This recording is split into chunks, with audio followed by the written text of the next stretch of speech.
This program is brought to you by the Genesis Communications Network, a world leader in talk radio since 1998.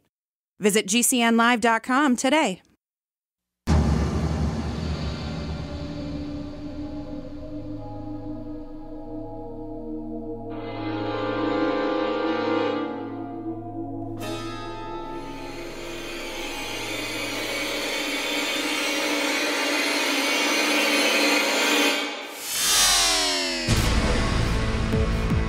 You're in the Paracast, the gold standard of paranormal radio. And now, here's Gene Steinberg. So Chris O'Brien is on special assignment and therefore will not join us on this special episode of the Paracast. But last week, one of the guests, Erica Lukes, has volunteered. Actually, she did this kicking and screaming, I think. Volunteered to be co-host this week, right, Erica? I did, because I always love being on the Paracast, and I was especially excited when I heard who the guest was going to be today. And we'll be talking to Leslie Kean in just a moment. But first of all, I wanted to kind of recap a few things. And last week, of course, we had 3 women talking about different things. And a couple of weird things came out of it, like one person saying she never encountered a problem as a woman in the UFO field. And then we had Erica back on after the Paracast, which is the special program we offer for subscribers to the Paracast Plus. And she pointed out that maybe that isn't quite so realistic. So does that summarize it pretty much? That does summarize it pretty much. And I think, again, it highlighted an apathy that we have in the field to address issues, and not only about women's issues, but about the way we treat other people in the field, and the fact that we don't have professional or ethical standards. And that's something that needs to be addressed. And I think that it was an important conversation that you and Chris had with us on the show. So thank you. Leslie, a quick question before we get into the main subject here. As a woman being involved in paranormal research, first UFOs, now life after death and such, have you encountered issues that you might relate to the fact that you're a woman? I would have to say no, Gene. But, I haven't hung around with the UFO community crowd, probably the way a lot of other people have. Because, being a journalist, I sort of played the journalist role. So maybe that's partly why. But I don't have any memories of feeling any of that. That's great. And I think it's an important point for you to say, too, that since you were in that role as journalist and you weren't necessarily going to conferences or involved in, some of the organizations, the volunteer organizations, you weren't perhaps subject to that sort of thing. Yeah, I think that's true. I mean, I did go to conferences in the first few years when I was just learning a lot about UFOs. And I remember people were so happy that a journalist was taking the topic seriously. It was just such a big deal because I published in the Boston Globe, which was a mainstream newspaper, and other mainstream media. So everyone was so happy to have a journalist in their midst that they weren't going to be sending any vibes my way because I was a female. So it was just a different position that I was in than a lot of other women who are in the field and dealing with it in a different way. Right. And that's great. And I will say that you've maintained such integrity and professionalism. You've always been somebody that I have really held in a lot of high regard. Well, thank you very much for that, Erica. I appreciate it. Yes. Thank you. So up till now, we've talked to you about UFOs, but now you've written this book called Surviving Death. A journalist investigates evidence for an afterlife. What brought you on board with this subject? Well, Gene, I've been interested in this topic probably for as long as I have been interested in UFOs. It's just that I didn't focus on it as my main topic, obviously, but it was sort of percolating in the background for me for many years, and I've sort of poked around in it, been intrigued by it. I was involved with the making of a documentary film at one point on this topic, which allowed me to meet a lot of the key players in it. It's just been sort of an interest of mine, really, but not like UFOs were. I mean, I never did anything with it until I finished my book. And then a year later, I worked on this History Channel documentary. After that, there was sort of a pause, and it just sort of naturally became the next topic for me to write a book on. because I was thinking about what to do next. And my publisher actually approached me, the same people who had published my UFO book, and said, "Is there anything else you want to write about?" It just coincided with the exact timing of when I was thinking about approaching them with this topic. So they were absolutely thrilled with the idea of it, having a journalist take on this information, which is really very difficult to do. Much more difficult than UFOs, by the way. And so anyway, that's how the whole thing started. But it's not something brand new for me, although the level at which I looked into it to do the book was new. And what was different about it than UFOs was that I had spent 10 years full time on UFOs. And my book on that was sort of the culmination of all those years of work. Whereas with this new book, I was actually learning as I went along, and I was on a personal journey with it as well, where I actually had experiences of my own and was able to witness certain things. So it was a very different kind of a book in that way than the UFO book was.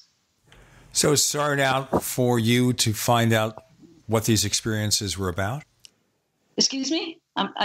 Okay. Was this part in your quest to find out more about experiences that you've had?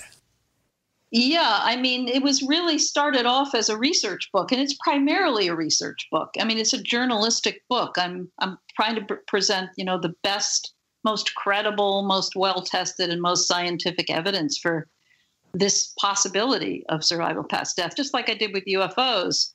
But the difference is that you can't choose to witness a UFO. But in this field, you can go to mediums. You might meditate and have certain experiences, or you might go witness something that a physical medium can produce. So it allows you more direct experiences. That's the difference. And yes, I did have experiences and I wrote about them in the book, and I did try to understand them and interpret them as best as I could. So that was part of the whole fabric of the investigation that I did. And that's really different than the UFO book, and it's very different in that way.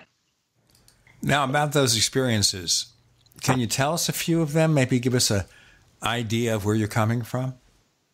Sure. If that's, I just want everybody to know that they all take place in the context of a rigorous journalistic look at some of this stuff. So I just want people to know this is out of context if we start right off with the personal experiences, which I know are probably of greater interest to people, but there's a lot of research in the book as well, just so people know that, and chapters written by experts, just like there was with the UFO book. But anyway, my personal experiences involved some very extraordinary readings with mental mediums, in which a lot of accurate, very, very accurate information came through. And we can talk about that more if you'd like, and I can explain what mental mediumship is. I also had what people call after-death communications from, I believe, to be my brother, if you want to interpret them that way. There's different ways you can interpret them, of course. And the other component was experiences with witnessing physical phenomena such as tilting tables and physical phenomena taking place in a seance room with one medium, and then with a second medium, which is how I end the book. I think one of the most amazing physical mediums on the planet, probably. I had the good fortune of sitting with him for numerous seances, what they call seances. I know the word sounds creepy, but and witnessing some extraordinary physical phenomena that I think people would be it's very difficult to believe can occur, but in fact they can occur. And I saved those for the end of the book because they're so mind-boggling that I wouldn't want to start off with talking about them. I'm not sure we should start off right now talking about some of those things. But so anyway, those experiences were all mixed in with studies and research and other people's investigations into this. Now, I should say that over the years, we've tried to get a medium on the Paracast to maybe report what happened to them. And in the rare cases we've tried, you kind of get excuses. It never seems to work out right. But we will get into more of that in a moment. We have Leslie Kean. The book is called Surviving Death. Our guest co-host is Erica Lukes, and we're going to look at not just her personal journey of experiences, but what she has learned. about life after death. With Gene and Erica, you're in the Paracast.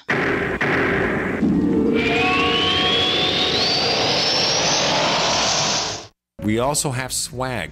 You know, we have all these exclusive Paracast things that you can buy. We've got like, I guess, 60 or so different items, and entails t-shirts, sleeves for notebook computers, iPad cases, mouse pads, the Paracast Jumbo tote bag, all sorts of t-shirts and jackets and stuff like that for men and women. We have a Paracast aluminum water bottle. All this stuff, you go to store.theparacast.com, store.theparacast.com. What makes it special is that the items are the best quality, great t-shirts, fabrics, and they have our official logo on them. That's what makes them special, in multiple sizes and colors. We even have stuff for children, stuff for women, stuff for men. We have all sorts of sizes, like small up to X large. A lot of good stuff. That's the swag from the Paracast. You go to store.theparacast.com, stop by, and take a shopping tour. Think about this. Your community's aging water infrastructure systems are very likely to be contaminated with heavy metals like lead, disinfection chemicals like ammonia, chlorine and chloramines, and pharmaceuticals like statins, pain meds, and antidepressants. And no, water treatment plants are not equipped to filter these pharmaceutical toxins out. Protect your family's water supply with the trusted Big Berkey water filter. New NSF EPA-certified lab tests show Big Berkey water filters remove chloramines, pharmaceuticals, BPA, pesticides, bacteria, and viruses, all forms of fluoride, and much more. Big Berkey water filters are the original and most trusted on the market, the gold standard in water purification, and our filters last for years at less than 2 cents per gallon. Big Berkey, the one powerful enough to purify stagnant pond water. Get your Big Berkey today. Call 1-877-99-BERKEY or click BigBerkeyWaterFilters.com. That's 1-877-99-BERKEY. Big Berkey Water Filters, for the love of clean water. Paid non-attorney spokesperson Adam Pulaski of the Pulaski Law Firm with principal office in Houston, Texas is the attorney responsible for the content of this ad. This ad is not legal advice, and the choice of a lawyer should not be based solely upon advertisement. Services may not be available in all states. Attention Xarelto users. If you or a loved one took Xarelto and suffered a serious bleeding event, you may be entitled to financial compensation. Xarelto is a popular prescription blood thinner used to prevent blood clots and protect patients from strokes. These serious bleeding events have led to numerous cases of hospitalization and even death. Phone lines are open 24/7. Call 800-261-0937. That's 800-261-0937. My computer is so slow, it's making me crazy. I used to have that problem. Did you quit using a computer or did you buy a new one? No, I called Geeks On Site. They made an appointment to visit my home and showed up the same day. You mean they didn't ask you to bring your computer to a shop? That's what happened when I called a support company. Geeks On Site can go to your home or business or even repair your computer online. They have 24/7 emergency service. If you are having problems with your PC or Mac, call Geeks On Site. 1-800-591-1682. Our friendly certified computer repair experts are available 24/7. Call now for a free diagnosis. 1-800-591-1682. Data recovery, virus removal, and maintenance for all laptops, desktops, printers, and networks. That's Geeks On Site for friendly certified computer repair experts, available 24/7 over the phone or in your home or business. Just call 1-800-591-1682. That's 1-800-591-1682. 1-800-591-1682. Mass deportations, a ban on terrorist countries, protecting our border, a huge expansion of jobs. President Trump is really shaking up Washington and the media. David Horowitz's new book, Big Agenda, reveals Trump's secret plans. Now, Big Agenda is a New York Times bestseller. Newsmax calls it the best Trump book yet. Rush says you need to get it. It's in bookstores everywhere, or get our free offer at 800-NEWSMAX, 800-NEWSMAX, or BigAgenda411.com. That's BigAgenda411.com. We'd like to hear from you. If you have a comment or question about the Paracast, send it to news@theparacast.com. That's news@theparacast.com. And don't forget to visit our famous Paracast community forums at forum.theparacast.com. I want to remind our listeners we have a special feature of the show we mentioned briefly. It's called Paracast Plus. And, of course, we offer the commercial-free version of this show, but we also offer a special show called After the Paracast, and it's a mixture of different things. Sometimes it's color commentary. Sometimes it's chit-chat. Sometimes we have special guests. Sometimes we continue the main show, as we sort of did with Erica last week. And you can get the show if you subscribe to Paracast Plus. For more information, go to plus.theparacast.com, plus.theparacast.com. You get the commercial-free version of this show, After the Paracast, and more. And one more thing before we get back with Leslie Kean. A new radio station has joined our growing roster. Just got the word KBYR Radio, 700 on the dial, Anchorage, Alaska. How about that? Welcome. Leslie, we were talking briefly here about the fact that you had personal experiences and you kind of hit on them towards more the end of the book. And I guess that's kind of the reverse of what I usually hear, which is that someone writes a book and they go into what happened to them and then kind of extend that to the research. Were you researching before you actually had an experience? Yeah, I mean, that's actually the case, to tell you the truth. I never expected to have the kinds of experiences I had, although I knew that I would be testing mediumship. I mean, anybody can do that. You can get readings with mediums and you can see how well they work. I did a lot of work to connect with the right people who could connect me to the very best mediums. At least my initial reading was really with a woman named Laura Lynn Jackson, who has since written a book, by the way, and she would probably be willing to be on your show also.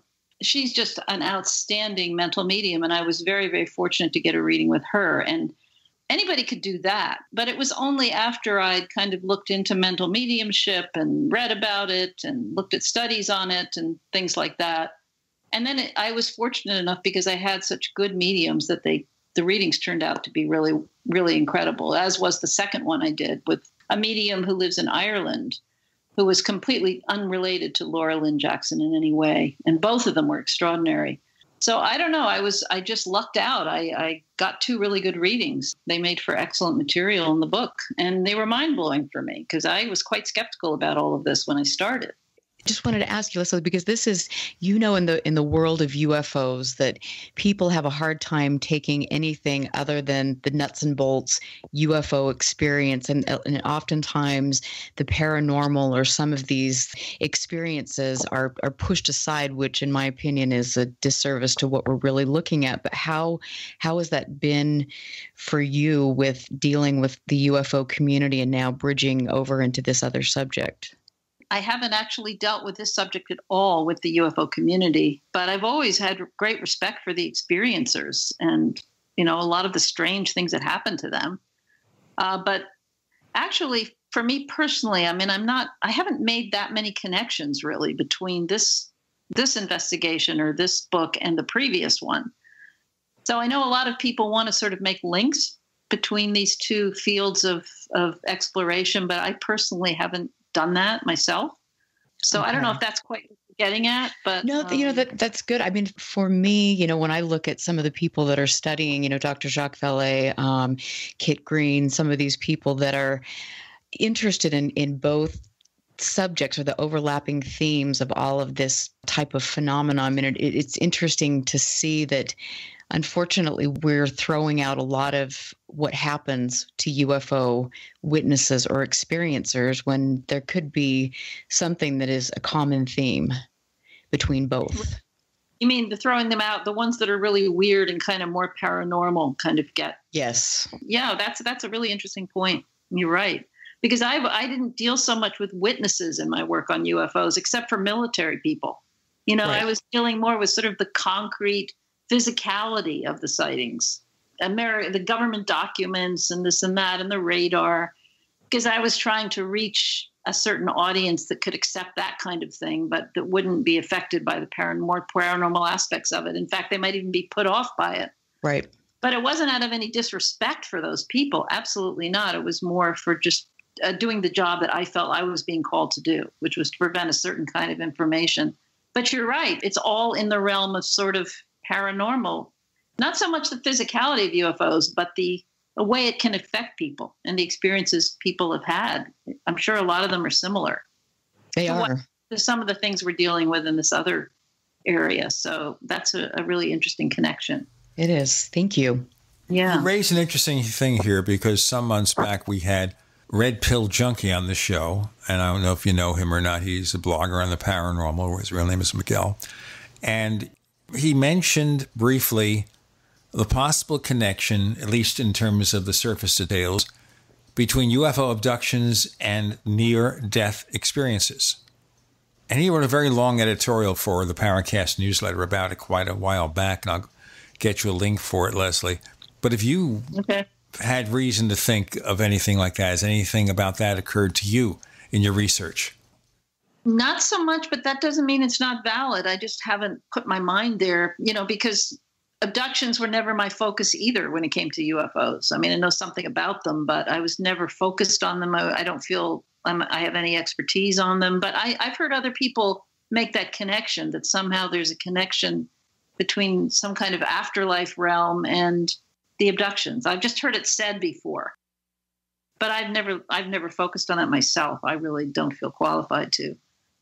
That's kind of interesting here, that, obviously you, of course, were associated for a number of years with a very well-known abduction researcher, Bud Hopkins. Yeah, and I'm interested in the field, but even when I was friends with Bud, I wasn't focused so much on that area of work. So, that was his area of work, and I found it fascinating, but I never gained any expertise in it per se. By the way, listeners, if you want to check the Paracast newsletter, it has the article from Red Pill Junkie. It's August 23rd, 2015. And I asked him to write this piece, and ended up being, I think, 4,000 or 5,000 words, showing the various aspects of the two that came together. All right, let's go back to the mediums again, because I mentioned briefly and never really pursued it, that we have tried on occasion with the Paracast to get a medium to come on the show and demonstrate to us, whether they had something to say. And I guess the skeptical impression of a medium is that they use cold readings, kind of just say the things you want to hear. And because they're saying the things they think you want to hear, they seem all the more impressive in what they do. So maybe you can tell us maybe a few specific examples where a medium gave you something that really knocked your socks off. We're talking to Leslie Kean, and she's author of a book called Surviving Death. A journalist investigates evidence for an afterlife. Erica Lukes is our guest co-host. You're in the Paracast.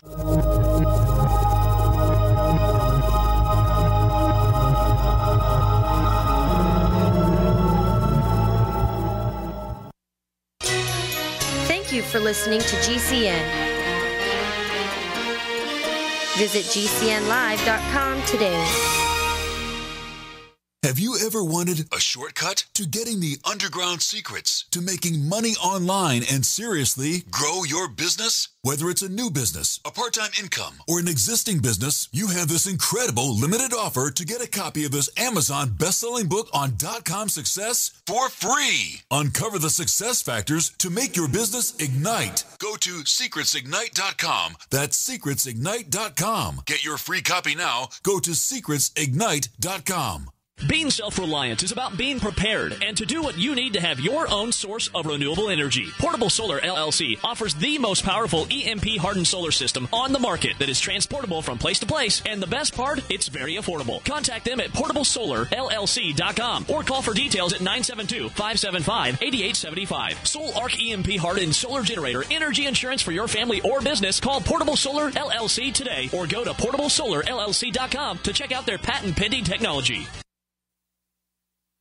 This is a life-changing message for anyone with sleep apnea who is on the go and tired of dragging around a big, bulky home CPAP device. Now there's finally a portable device that's as small as a soda can and weighs less than a pound. You can even add a battery that's as tiny as a deck of cards. It's the Transcend Mini CPAP. And right now, you can try Transcend absolutely risk-free for 10 days. So call now, 1-800-962-2358. Transcend is the world's first portable mini CPAP device. It gives you the freedom to sleep in total comfort anywhere you are. Our smallest and most advanced portable design ever, Transcend is so small and so light, you can fit it in your briefcase or purse to use anywhere you go. It's FAA compliant too, so you can even sleep comfortably while flying. Enjoy the freedom to sleep comfortably anywhere. To receive your 10-day in-home trial, call minicpap.com now. 1-800-962-2358. Again, that's 1-800-962-2358. Dangerous blood clot device alert. If you or a loved one had an IVC filter placed to prevent blood clots from traveling to your heart or lungs and suffered an injury, you may be entitled to substantial financial compensation. The FDA warns that IVC filters may cause serious complications, such as heart or lung damage, internal bleeding, and even death. These dangerous blood clot devices can break, and the metal fragments can travel to your heart or lungs, causing serious injuries. If you or a loved one suffered organ damage or other injuries from an IVC filter, you may be entitled to substantial financial compensation. Act now. Time is limited to file a claim. For a free consultation and free information, call Injury Help Desk at 800-478-1507. 800-478-1507. 800-478-1507. This is an advertisement. Paid non-attorney spokesperson. InjuryHelpDesk.com is responsible for this advertisement. Principal office, Las Vegas, Nevada. Hi, Peter Vaccaro for ParanormalDate.com. Are you looking for love in all the wrong places? Now you have a chance to change that by signing up for free at ParanormalDate.com. This incredible dating site puts people of like minds together. People who are interested in the strange, the unusual, mysteries, ghosts, UFOs, and the afterlife, and so much more. ParanormalDate.com was developed for you, people seeking a viable alternative to the other dating services. You can join for free by going to ParanormalDate.com, and if you decide you like it and want to connect with people, use the code GEORGE for a substantial discount. Mark Rawlings, president of ParanormalDate.com, says so many people hunger to share their experiences about the paranormal, the unexplainable, or the afterlife, and so much more, and this is the source for them to meet and share that common interest. So sign up for free at ParanormalDate.com, ParanormalDate.com, and use the code GEORGE if you decide to connect with someone you like. Hi, this is James Fox from Chasing UFOs. You're listening to the Paracast, the gold standard of paranormal radio. So Leslie Kean, author of Surviving Death, can you tell us one or two tales of a medium who really came up with stuff that really astounded you? Yeah, and I wanted to just comment on the fact that there are, of course, lots of fraudulent mediums out there, people that use cold reading techniques, people that have all kinds of ways of fooling people and providing generalities and picking up cues from them and all kinds of techniques to make people believe that they're contacting their dead relative. But there are ways you can eliminate that and make it an absolute impossibility for that to be occurring. What I did with my readings was they were done over the phone, first of all, so there's no visual cues for the medium. Second of all, what's really important is that the medium knows nothing about who you are. Let's call the person getting the reading is called the sitter. So in my situation, you don't give them any information, not even your name.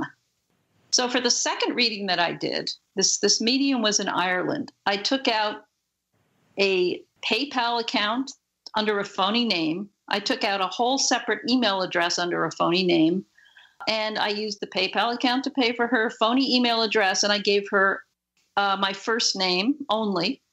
Last name was a phony name, and she knew absolutely nothing about me. She had no idea where on the whole planet that I lived. She didn't even know my name, nothing. So when you do a reading like that, and you're not even physical proximity to that person, there is no way they can use these kinds of techniques. Or if they try, they're not going to have a very good reading. So when you sit down in a situation like that, and the person is able to provide accurate personal details that they say are coming from a deceased person that you knew, that no one else except you and maybe two family members even know, it's very compelling. This is the kind of reading that means something. It doesn't mean anything when you're in a big room, and you're on a TV show or something where they can use these other kinds of techniques that are so dangerous for people. they take advantage of people's grief too to try to fool them. But when you're astute about it, you can eliminate those kinds of problems. And there are investigators that do studies with mediums, and one of them wrote a chapter in my book in which they provide numerous levels of blinding for the medium, so they can't possibly use those techniques. Anyway, so I had the experience of a reading with this medium from Ireland, for instance, who knew absolutely nothing about me, and she provided probably 90% accuracy of information, which is extremely high. And a lot of it was personal information that nobody else knew about two people who I knew very well in my life who had died recently. And that's what I describe in the book. And I actually give some of the specifics that she gave me and try to figure out a way of explaining this. Can you be specific without obviously revealing any personal details of what this medium got right?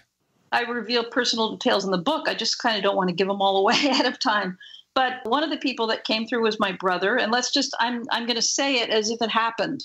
I'm just going to not keep qualifying that who ostensibly came through or allegedly came through or anything like that. Well, let's just talk about it as if it happened that way, because there are other ways of explaining it, which I can discuss too. But one of them was my brother. The other one was my friend Bud Hopkins, who you mentioned earlier, the well-known abduction researcher who died in 2011. And the interest, so some of the specific facts that came through were all kinds of things about their lives, their careers, their families. There was one particular line that the medium gave with regards to Bud, which absolutely gave me chills, which was the first thing that he said when he came through was, "You were right, you were right." And he was very aggressive in his manifestation of his personality, very outgoing, very self-centered, just the way Bud was in real life. I mean, his personality came through too. The interesting thing about that, just to keep it brief, is that I had given him some books to read right before he died, within the last 6 months before he died, about this topic. I thought he might be interested in knowing that there is evidence that suggests that maybe death isn't the end. And I brought over these books to him. I carefully selected them. One of them was about Ian Stevenson, who I thought he would identify with, who was a great investigator into child reincarnation cases. And he's very curious, and he was a reader. So I thought for sure he'd be interested in these things. But when I came back later, the next couple of days, he told me he didn't want to read them. He wasn't interested. No, I don't want to read these. I know that death is the end and that's it. And I was really surprised because he usually is curious to read stuff. So anyway, when he said that, I knew immediately what he meant. And then the medium actually said that she understood that to mean what I thought it meant. So it's when they come up with very personal things like that nobody else knows about that you're really struck. But she also provided a lot of specific details about his life that were just facts about his life. And anyway, I don't know if that's answering your question, but it's very compelling when it happens in the moment, and especially when you can feel the personality of that person there and little quirky things about the person that seem to come through. But there are other ways that this can be explained other than being the actual dead person there. So that's something else that I explain in the book. There are other ways of interpreting these kinds of experiences that come through mediumship. Quickly, obviously you want people to read the book, but maybe give us a quick overview of the other possible explanations. Yeah, I mean, and I deal with this theme throughout the book, which is what the current debate is among people who are dealing with this information is what they call the psi hypothesis. It's whether these experiences can be explained as resulting from just the very sophisticated, refined psychic abilities of the medium, which would mean that she would be using her telepathy and her clairvoyance, but most of it would be telepathy, her ability to pick up from me the information that then comes through her. Or if it's something I don't know as the sitter, the claim is that these mediums can pick up information elsewhere from a distant family member or They can read some kind of a document somewhere with their clairvoyance, or they can know where something is hidden away and then tell you that, oh, your dad is saying that the will you can't find is buried in the basement, and there it is. Now, that could be the medium's clairvoyance as opposed to a dead person talking through her. Or her information about Bud could have been coming from her ability to pick it up through her telepathy. And if that's the case, there's no dead person involved. So that's the other explanation for the possibility of what's going on here. But in either case, you have to be willing to accept the very amazing and advanced psychic abilities that are involved with mediumship, regardless of whether they're a dead person or a human being. There's no other, you cannot deny the reality of psi, PSI. And I think there are many scientists and many people, skeptics, that deny that it's even exists, that psi is even possible, that psychic abilities even exist in human beings. And that to me is absolutely absurd because of the things that I've witnessed and experienced. But I can't prove that they were dead people, but they certainly involved very advanced psychic abilities, no matter what the root of them was. Yes, and that's incredible. And I've been, I'm a member of the SSC, and there are lots of wonderful research done on the psi phenomena and life after death, near-death experiences, and mediumship. And so it's fun to hear you talk about all of these things. And I have to ask you, when you got into really researching this, who were some of the people that you found most intriguing or most informative with regard to this? You mean in terms of investigators? And people that you could learn from. I mean, people, that would be wonderful. I'll tell you what, before you do that answer, let's do a break and then come back with Leslie's response to Erica Luke's question. This week, Erica is our guest co-host. Chris O'Brien is on special assignment elsewhere and will quite possibly be back for this week's episode of After the Paracast. So with Gene and with Erica, you're in the Paracast.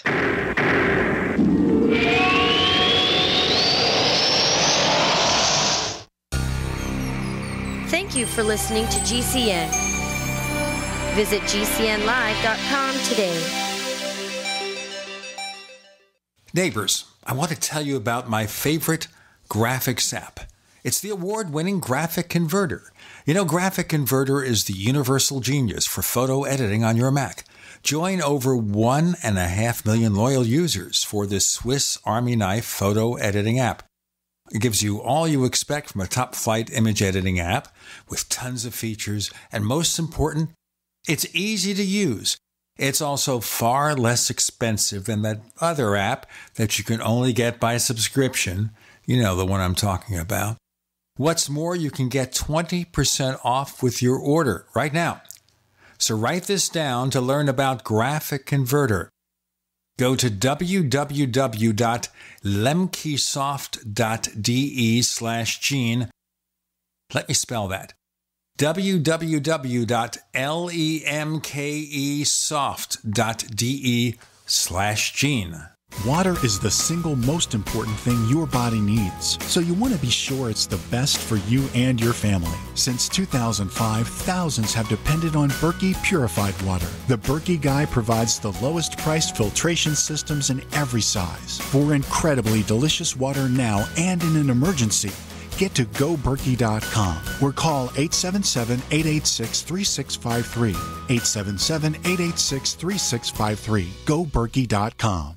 The answer to being in control of your own healthcare is freedom from insurance. Become part of a group of self-pay patients that come together to share in each other's medical expenses. Individual share amounts begin at $107 a month and $347 for families. Choose from 3 health-sharing programs. Holistic treatments may be eligible for sharing. See guidelines. Discount programs available for dental, vision, and pharmacy. Go to libertyoncall.org. That's libertyoncall.org. As a doctor, I see patients every day who are losing their vision to age-related macular degeneration, also known as AMD. If you have blurry vision or blind spots, they can be symptoms of AMD, and if untreated, could lead to blindness. The good news, AMD can be managed with effective clinically approved treatments that may reverse some vision loss. For free AMD information, contact the Foundation Fighting Blindness at 1-800-BLINDNESS. That's 1-800-BLINDNESS. There is a cure in sight. All right, guys, we're ready for our Four Seasons sunroom, and Daddy's gonna get a rec room with refreshments. Oh no, we'll be sleeping under the stars. Mom, what about the one with, the fun? Nice try, little bro. It's a gym. My gym. Hey, Grandma's getting her Four Seasons garden room, weather tight and still like being outdoors. Maybe a living room. Oh no, wait, a family hub. Yeah! No matter what the budget, the season, or the climate, Four Seasons sunrooms let you and your family enjoy the outdoors inside. Call now to hear more about these great offers from the premier manufacturer of sunrooms since 1975. 4 reasons for 4 seasons now. To find out more, call toll-free 800-848-6333. That's 800-848-6333. Cancer categorizes over 100 diseases. Though we do not diagnose, treat, or cure cancer, GCN team is offering the Clemson University study where there was up to a 95% reduction in cancerous cells when exposed to a plant-derived mineral supplement. If you or a loved one are searching for answers to this horrifying disease, come to GCNteam.com or call 877-878-4203. We'll email you a copy for free. That's 877-878-4203.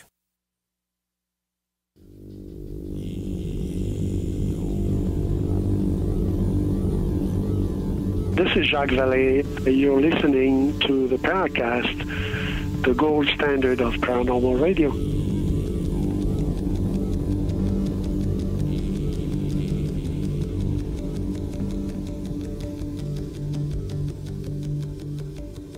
The book is Surviving Death. The author is Leslie Kean, and our guest co-host Erica Lukes asked Leslie a question at the end of our previous segment. Leslie, your response? Yeah, I mean, there were so many wonderful people who have been working on this for decades. One of the people that impressed me a lot was Dr. Jim Tucker from the University of Virginia. He's actually the successor to Ian Stevenson, has been studying cases of children, very, very young children with past life memories. He actually wrote a chapter in my book of his own. And then Pim van Lommel, I also love him, love his work. He also wrote a chapter in my book. Peter Fennick, who studies end-of-life experiences. Julie Beischel from the Windbridge Institute, which is a study center actually in Arizona. I don't know, maybe Jean's heard of it, where they do a lot of studies of mental mediumship there and other things.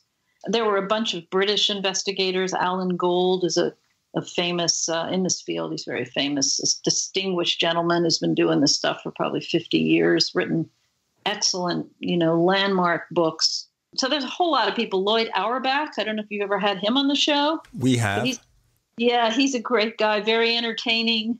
He wrote a chapter in my book about apparitions and investigation of apparitions, which was fantastic.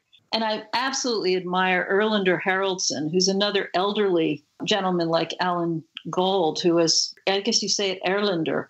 He's from Iceland, and he's a PhD psychologist, and he's been studying these kinds of phenomena, a range of them, for probably 50 years as well. Many, many books. And he wrote a fascinating chapter in my book about a physical medium, an Icelandic physical medium who not many people know about, who was absolutely amazing. So anyway, those are just some people. There are others. I mean, there are also lots of investigators who wrote books in the past who I admire a lot, who aren't with us anymore. I'm going to post some of these research papers and these studies and interesting videos and so on my website, by the way. So people who are reading the book can get more information and they can supplement what they're reading with some additional material. And just so people know, my website is Surviving Death Kean. That's the book title and my name, Kean, survivingdeathkean.com. We have that link, by the way, in our description of the show over at theparacast.com. So this way, if you forget it, we always try to put the guest's link somewhere. There's so many references in there. to the materials that were useful to me as an investigator and as a journalist. I mean, there's just so much great information. And other than the people I mentioned, it would be hard for me off the top of my head. I mean, the studies of Richet and Gély from France, who did studies on mental mediumship in the 1920s and 30s. I could spend half an hour giving you a bunch of names that people probably haven't heard of, but I'm going to post, as I said, they'll all be on my website. I want people to have access to some of this great material. I just hope people will go there because that's where it'll be. Absolutely. I know I will. And I will post that to all of my friends and followers. So I think this is really important. I love that. And I want to ask you, too, with regard to the physical mediumship, we've got the typical type of things that you'll hear, the knocks, different things taking place, the anomalous light phenomena that is present sometimes, ectoplasm, levitation. So I did witness, Erica, some phenomenal things in physical mediumship. It's very hard to talk about them out of context.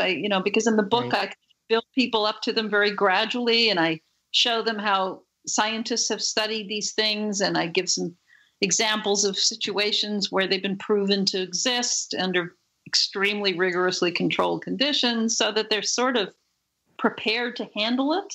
Right. So I just want people to know when they hear how ridiculous it sounds, they need to read the book, and I think they'll feel differently about it when they do that.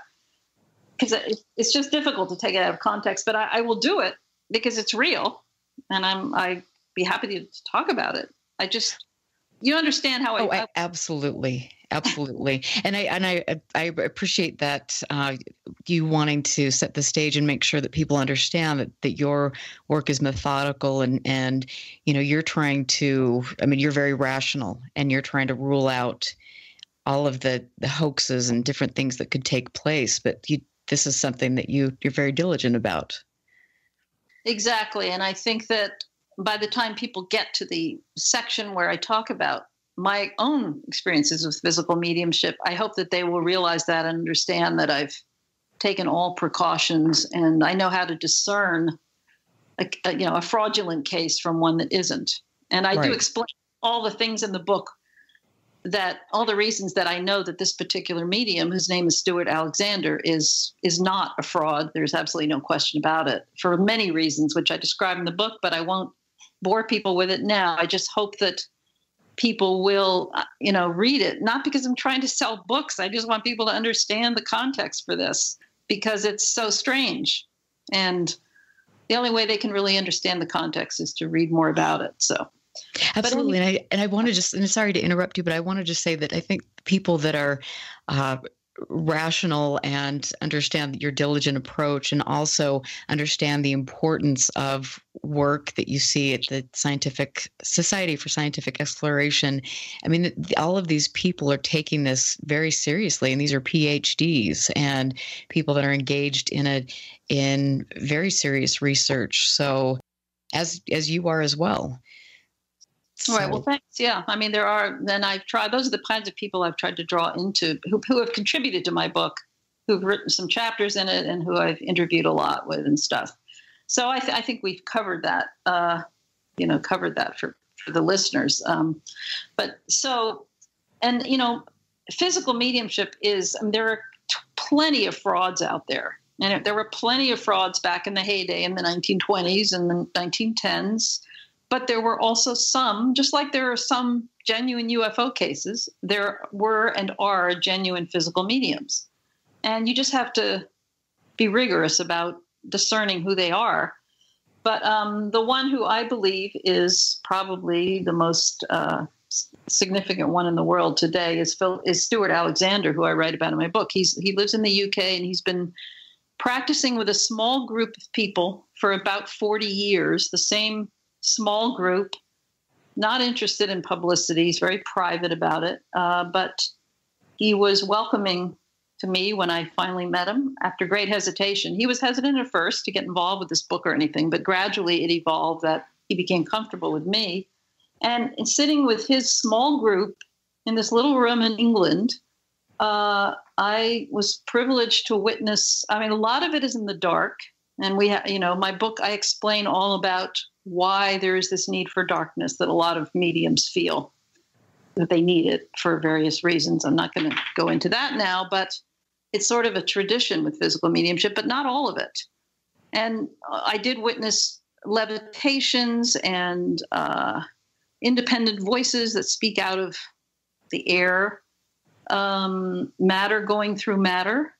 But the most extraordinary thing of all that I witnessed and actually saw, because the light was on for this, was the materialization of a physical human hand from the substance called ectoplasm, which is a substance that's exuded from the medium. And there was a light on for this. So I not only witnessed this formation of this hand out of nothing, but I touched it as well and held the hand. So that is an absolutely life-changing experience, because there is absolutely no way that it can be hoaxed or faked in the context of the room that I was in. And how do you explain it? How does it happen? So the spirits who are supposedly speaking through Stuart can explain it, but outside of that context, it's very hard to explain it, if you understand what I'm saying. Yes. Yeah. And I encourage people to read more. I'm going to put on my website a wonderful video of a talk that Stuart Alexander gave. I'm going to put it up in the next couple of days. He gave a talk. It's quite long, but it's very entertaining. He talks about how he developed as a medium and what it means to him, et cetera, and some of the events he's been involved with over the course of his life. And he's an absolutely wonderful, engaging, very likable person. So I think if people look at that, they will realize after looking at that, this guy couldn't possibly be a fake. You can just tell when you experience him. And I actually have tested the reality of all of this. So anyway, it's a difficult thing to talk about, because it's very strange, hard for people to believe, understandably so. And it's personal for me because I was there. So this is a very different kind of a topic for me than UFOs, I have to say. We got more to come with Leslie Kean. Our guest co-host is Erica Lukes. With Jean, Erica, and Leslie, you're in the Paracast.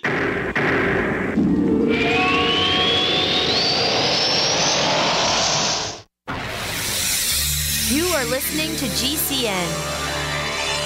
Visit GCNlive.com today. Attack of the Rockoids has been well received by critics and readers alike. It's a thrill-a-minute story you'll never forget. A former U.S. military intelligence officer is haunted by intense dreams about a beautiful woman pleading for his help after a terrible battle in outer space. But the dreams turn out to be true and thrust him into a telepathic love affair with a woman whose faraway planet is intent on destroying the Earth. And now the gripping tale continues in The Coming of the Protectors. It's the second book of the Rockoids trilogy, a galaxy-spanning adventure that pits our hapless heroes against powerful, fanatical enemies that threaten the lives of freedom-loving beings everywhere. Attack of the Rockoids and The Coming of the Protectors. Classic science fiction at its best, available now. For more details, visit rockoids.com. That's ROCKOIDS.com. Mass deportations, a ban on terrorist countries, protecting our border, a huge expansion of jobs. President Trump is really shaking up Washington and the media. David Horowitz's new book, Big Agenda, reveals Trump's secret plans. Now, Big Agenda is a New York Times bestseller. Newsmax calls it the best Trump book yet. Rush says you need to get it. It's in bookstores everywhere, or get our free offer at 800-NEWSMAX, 800-NEWSMAX, or BigAgenda411.com. That's BigAgenda411.com.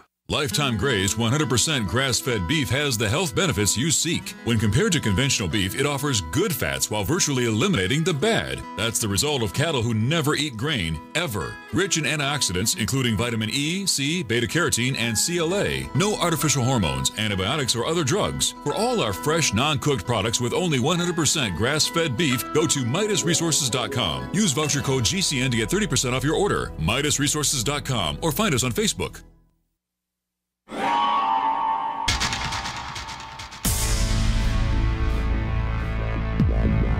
Welcome back to the Paracast, the gold standard of paranormal radio. And now, here's Gene Steinberg.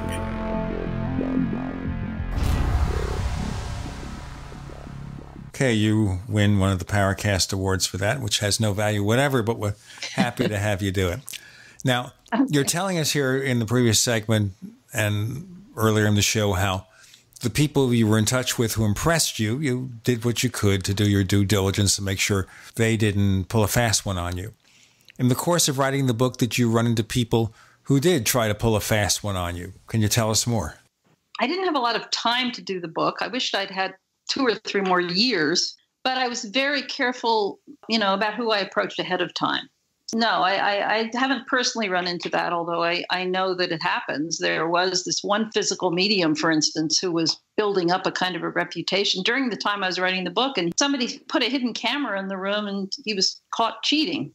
So these things happen, but I didn't end up in any situations like that myself, no. So I wanted to ask you, with regard to the person you were talking about, Stuart Alexander, how did this affect him physically and emotionally prior to the seance and then after the seance? Because it is my understanding that this can be incredibly physically and emotionally draining and demanding for the medium. Yeah, it is for him. I mean, especially now, he's 70 years old and he's been doing this for a long time. It is tiring, but he initially goes into a deep trance, and that happens very quickly for Stuart. I mean, within a matter of a minute or something. And sometimes when he comes out of it, at the end, he's tired. The transition can be slow, and he's tired after it. It would be very hard for him, for instance, to do it again the next day. That would be very difficult. So he sits once a week with his circle, his small circle that he's been sitting with for 30 years or something. And yeah, but it is tiring, but he's just so used to it. He's been doing it for so long now that I don't think it's, that bad for him. He's even done it before when he's been ill and he's been able to do it. So he just sort of he just drifts into this trance. The people, whatever you want to call them, Stuart refers to them as the spirit people that speak through his body, actually just kind of take over his body, and he's gone. So, and it's like being in a deep sleep. He's completely unconscious. So it's tiring, but it's not debilitating or anything for him. I'm sure you would have to get used to that, and he probably has a good support system around him, which is important. What does he remember? Anything when he goes under in this trance-like state? Does he remember the experience? Absolutely nothing. It's like he's completely unconscious. So when he comes in, comes back. His first question is, "Was it good?" He's so concerned that when he has guests there, like if I'm there, that he doesn't disappoint them. So his first concern is always, what happened? Was it a good sitting? And then people usually have to tell him, but he has no idea what's going on. And by the way, I just want to let people know that Stuart himself actually wrote the concluding chapter to my book. He wrote it himself, and he's never done this before because he's such a private person. He has written a memoir, but it was published by a small publisher in England, and not that many people have read it. But he wrote this very fascinating chapter where he does talk about what it's like for him to be doing what he's doing and how he evolved and how long it took for this all to evolve with him. So I think people will find his chapter. I think it's incredible. The people will really enjoy reading that. It sounds incredible. Is his book or his memoir, is that, even though it's probably out of print, I mean, could somebody go to Amazon and try to find a copy of that? Absolutely. And I will mention that on my website too. It's called An Extraordinary Journey, and it's on Amazon, and you can order it. And I highly recommend it to anybody who's interested in physical mediumship or just in Stuart. It's a beautiful book. And that's what really turned me on to him when I first discovered that book. And I saw the video that I mentioned about him, and I thought, this is the guy. This is the guy that I want to meet and sit with for my book. There's nobody else. And it was just this instant chemistry that I felt that he was the right person. He was the real thing. And I think anybody who reads this book will probably agree with that. So I recommend it. I will get a copy. That sounds wonderful. Thank you for mentioning that. Yes. So a little bit later, our listeners have asked a lot of interesting questions of Leslie Kean. And a little bit later, Erica will fish them up and take them out and go from there and see where they go. Now, Leslie, in terms of scientific research of either mediumship or possible contact with people who are no longer here, Have scientists reached any understanding? I would say no. I mean, scientists have explored the phenomena, which are the fascinating aspects of this, the actual phenomena themselves. And of course, they have their own conclusions that they make, but they can't prove really that any of this has anything to do with the afterlife. It's highly suggestive of that, and they may make statements along those lines, but, obviously we can't prove it. So the scientific research is absolutely essential and fascinating and compelling and very revealing of this, of lots of different areas that I think kind of interconnect with each other, which is one of the things I was trying to do in my book, was to show how different areas interconnect and support other areas of research. Because in the past, these areas have tended to be all presented separately. One book would be about one specific aspect, like one person's NDE or after-death communications or whatever. But I'm trying to show how they all interrelate. Now I forget what your question was, Jean. I'm sorry. Your question. I think it was about basically scientific research. Scientists who are trying to figure out what's going on and whether they have any ideas about this phenomenon. They have a lot of good data and a lot of good case studies, but whether they can actually, what their ideas are about what it means, that's something completely different. But again, I'm going to post some of these great case studies on my website. I hope people will read them. They absolutely will. And I, looking through some of the pieces in your book and what you're offering, I mean, there's, you talk about different mediums throughout history at the Palladino. And of course, you mentioned earlier that Indrilson. And yeah, I mean, this is really fascinating to me. Are there some other mediums that stood out to you back when this really took root that were absolute frauds that kind of discredited what the real mediums were trying to do? I mean, there were lots of frauds, but I didn't spend time studying them at all because I just don't think they're interesting. I'm sure there are plenty of them, but I just wanted to mention that, you mentioned that there have been great mediums through history that have been studied so thoroughly, such as Eusapia Palladino, who you mentioned, the medium Eusapia Palladino, who you mentioned, Erica, from Italy, who was, these three skeptics were sent to study her who had every intention of proving her to be a fraud. And these were like the leading debunking skeptical studiers of mediumship in the world. And they had already proven so many to be frauds who they had studied. Mm-hmm. So they knew what the tricks were. They studied and did a series of studies on Eusapia in a 100% controlled environment. And they had no choice but to acknowledge that she was producing phenomena that they couldn't explain. And so there are situations like that, which are really scientific proof of the reality of the phenomena that these mediums can provide. Now, whether they have anything to do with dead people or not, that's the ultimate question.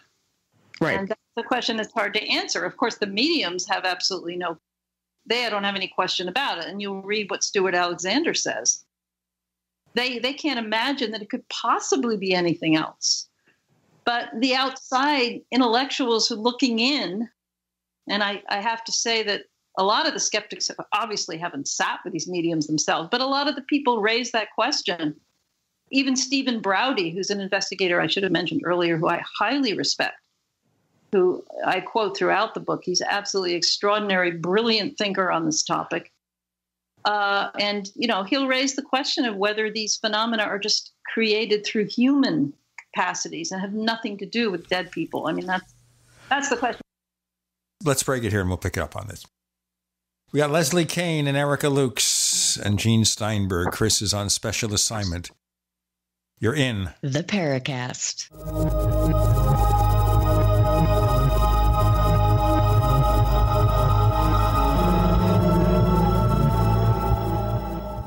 Attack of the Rockoids has been well received by critics and readers alike. It's a thrill-a-minute story you'll never forget. A former U.S. military intelligence officer is haunted by intense dreams about a beautiful woman pleading for his help after a terrible battle in outer space. But the dreams turn out to be true and thrust him into a telepathic love affair with a woman whose faraway planet is intent on destroying the Earth. And now the gripping tale continues in The Coming of the Protectors. It's the second book of the Rockoids trilogy, a galaxy-spanning adventure that pits our hapless heroes against powerful, fanatical enemies that threaten the lives of freedom-loving beings everywhere. Attack of the Rockoids and The Coming of the Protectors, classic science fiction at its best, available now. For more details, visit rockoids.com. That's ROCKOIDS.com. Attention investors, 2017 is the year of Trump, and financial markets are rising at all-time highs. But economic uncertainty may be greater than after any election in our lifetime. And as retirement approaches, there's little time to recover your losses. You need to hedge against uncertainty. That means transferring part of your retirement to physical gold and silver stored where you can actually hold it in your hand and get it fast in any disaster. It's a perfect time to buy. Prices are low and expected to climb. Make Augusta Precious Metals your personal gold and silver provider. Augusta cares for your financial position and helps you make good decisions. And they're A+ rated by the Better Business Bureau. Get Augusta's free gold and silver IRA guide. What you learn could help you weather any economic storm. There's no obligation. Just call toll-free. Call 855-222-5857. That's 855-222-5857. Again, 855-222-5857. Trust Augusta. Protect your retirement today. Hunters, anglers, campers, and survivalists. Get back to nature. Expand your horizons with the highest quality, most versatile, unique slingshots and sling bows on the market at slingbow.com. Sling bow products are compact and models start from just $17.98. They're perfect for your bug-out bag or storing in your vehicle. Give yourself and your loved ones the excitement and tradition of sling bow. A new frontier in archery and truly modern twist on this primitive survival tool. Feel the thrill only at slingbow.com. Individuals and businesses with tax problems, listen carefully. Do you feel like you're losing control over your finances? If you owe over $10,000 in back taxes or have unfiled tax returns, we can help you take back control. The IRS is the largest and most aggressive collection agency in the world, and they can seize your bank account, garnish your paycheck, close your business, and file criminal charges. Take control of your tax problems now by calling the experts at Tax Mediation Services and take advantage of the Fresh Start program and new laws that may allow us to negotiate a settlement for the lowest amount possible. Our team of tax attorneys and enrolled agents can stop collections and get you protected so you can take control of your financial future. Tax Mediation Services is accredited by the Better Business Bureau. Call now for a free case review and a price protection guaranteed quote. Call Tax Mediation Services now at 800-615-7709. That's 800-615-7709. 800-615-7709. By now you know that wireless technology like cell phones do in fact pose dangers to the health and privacy of everyone. Block-It Pocket's wide range of products are unmatched in providing the protection you deserve. No scare tactics, just common sense. Blockitpocket.com offers quality American-made options to alleviate and eliminate these invisible dangers. Learn more at blockitpocket.com or call 888-315-9618. Blockitpocket.com, enhancing health and privacy. We'd like to hear from you. If you have a comment or question about the Paracast, send it to news@theparacast.com. That's news@theparacast.com. And don't forget to visit our famous Paracast community forums at forum.theparacast.com. So, of course, the question is here, is this phenomena caused by somehow communicating with dead people? Maybe some advanced form of mind reading? Where are the sources here? What could it possibly be? You say the mediums like to assume it's contact with the dead, but isn't that really an article of faith? Well, I don't think they feel there's any other way to explain it. And I think when you read what happens with Stuart Alexander, you would find it very hard to explain away also. It would take me a long time to explain it, but when you have these independent entities speaking through them who have previously lived on the earth and who can produce these extraordinary phenomena in the seance room that Stewart couldn't possibly imagine that he could ever do himself while he was completely unconscious. I mean, to him, it's just inconceivable. Plus, the people in the room have gotten to know these spirit people so well over the years that they just don't doubt their reality. It just becomes a sort of another world in there, and that's how they operate. There's no proof. You know, everybody has to make up their own decision. What can you say? It's just, it is hard to explain how one human being could materialize another human being and not have some kind of external force being involved with that process. That's the question. Is there an external force involved, or is it all coming through the extraordinary psychokinetic abilities of the medium to somehow create something alive and physical in the room? Who knows? Which is the explanation harder to accept? I mean, they're both hard to accept. That's the thing. Well, I suppose it doesn't matter what explanation is easier to accept. It is what the real explanation is. But that we will probably never know.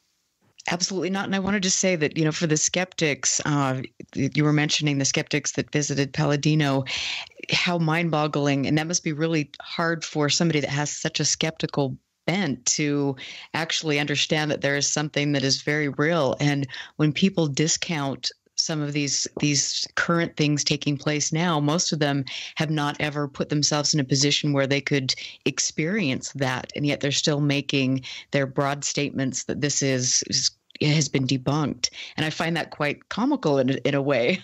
Unless you're there like you, and you could see this with your own eyes and understand that there was nothing else at work, it's just interesting. I agree. I mean, the great investigators of the historical investigators, such as one of the ones who did investigate Eusapia Palladino, has written that very thing. He wants every scientist who is interested in this topic, they absolutely must sit with the mediums themselves, or there's no way that they can do a proper investigation. And that's a really important consideration.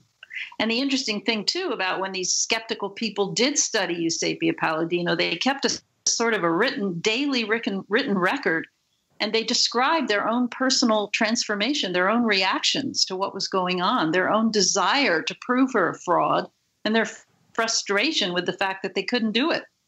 And so it's fascinating to read, for any skeptic, to read what these three individuals wrote in the process they went through when they came up against this and had no choice but to recognize that these phenomena were actually occurring.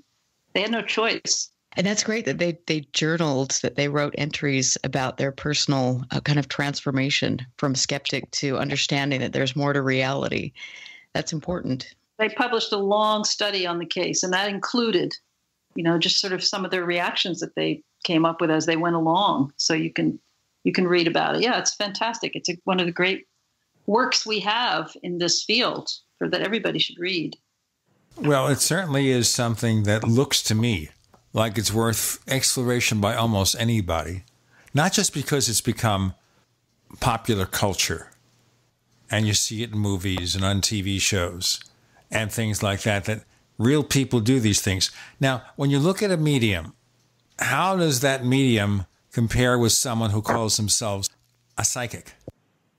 Well, that's a good question, Gene. And a psychic would be somebody who uses their own psychic abilities to sit down with somebody else and give them information that they're picking up psychically. So a psychic reading doesn't involve any connection to any deceased people on the part of the medium. And they're clear about that. You go to a psychic reading, you're getting psychic information. You might get information about your future, or what your career choices should be. You might ask questions about your marriages, things like that. But when you go to a mediumship reading, as opposed to a psychic reading, you are connecting with a deceased person that you've lost. If the medium is successful, if the reading is successful. And that's the difference. In that case, the medium is bringing in the energy of a deceased person that is connected to the sitter. And you're hoping to connect with that person, and you're hoping to get enough information that you become convinced that that person is actually the person that they claim to be, that it is your deceased friend or family member. And the only way you can be convinced of that is to be given a lot of accurate information. so that the person identifies themselves to you. And that's the process of what goes on in a mediumship reading. And there isn't necessarily a lot of messaging that comes through. It's more just wanting to be convinced that that person has survived death. That's the point of it. Well, the other interesting thing here is if they're communicating with dead people, and I keep thinking of the line in the movie The Sixth Sense. The movie, of course, had that famous line, "I see dead people." And he was seeing literally people who had died, including the Bruce Willis character, which is the big spoiler of the film. In any case, here, therefore, we get to assume that if the medium is communicating with people who are died, people who are dead have the ability to somehow communicate with the living. Isn't that really the core of it right there? Whether that's possible? Very important point, Gene. I mean, absolutely critical. And I address this very issue in my introduction to my book, and everybody has to be aware of it, that if we are going to accept what we call the survival, the evidence for survival, if we are going to look at the data that we have and interpret it as being evidence for the survival of consciousness, there are certain assumptions that we are making about the nature of that reality. And one of them is just what you said. We're making the assumption that dead people want to communicate with us, that they can communicate with us, that they can find somebody called a medium through which to communicate with us. All these things have to be part of the scenario that we're allowing to be real in order to be able to interpret it this way, if you get my point. So it's a very astute insight that you've had, and I think most people who want very much to believe in survival past death are not willing to acknowledge that we are making certain assumptions about it that we have to believe in order to interpret the data in that way. Otherwise, we could say it could mean anything. And how do we know what the afterlife is like? How do we know that anybody who has died would want to communicate with us or could communicate with us? We don't. So, well, I guess suppose one other wacky theory, which I'll voice in our next segment, is about a possible universal consciousness. We have Leslie Kean, Erica Lukes, and Gene Steinberg. You're in the Paracast.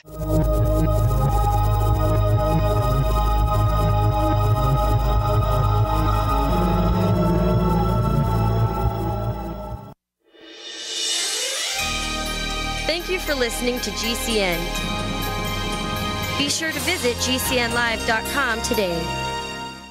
Mass deportations, a ban on terrorist countries, protecting our border, a huge expansion of jobs. President Trump is really shaking up Washington and the media. David Horowitz's new book, Big Agenda, reveals Trump's secret plans. Now, Big Agenda is a New York Times bestseller. Newsmax calls it the best Trump book yet. Rush says you need to get it. It's in bookstores everywhere, or get our free offer at 800-NEWSMAX, 800-NEWSMAX, or BigAgenda411.com. That's BigAgenda411.com. We use cell phones against our heads every day. But now, a landmark U.S. government study confirms increased health risks from exposure to EMF radiation emitted from these devices. The time to protect yourself is now. The solution is Defender Shield. Proudly made in the USA, Defender Shield blocks virtually 100% of EMF radiation emitted from cell phones, tablets, and laptops. Buy now at DefenderShield.com. Use discount code DEFENDER for 10% off. DefenderShield.com, the worldwide leader in EMF radiation protection. Hi, Peter Vaccaro for ParanormalDate.com. Are you looking for love in all the wrong places? Now you have a chance to change that by signing up for free at ParanormalDate.com. This incredible dating site puts people of like minds together. People who are interested in the strange, the unusual, mysteries, ghosts, UFOs, and the afterlife, and so much more. ParanormalDate.com was developed for you, people seeking a viable alternative to the other dating services. You can join for free by going to ParanormalDate.com, and if you decide you like it and want to connect with people, use the code GEORGE for a substantial discount.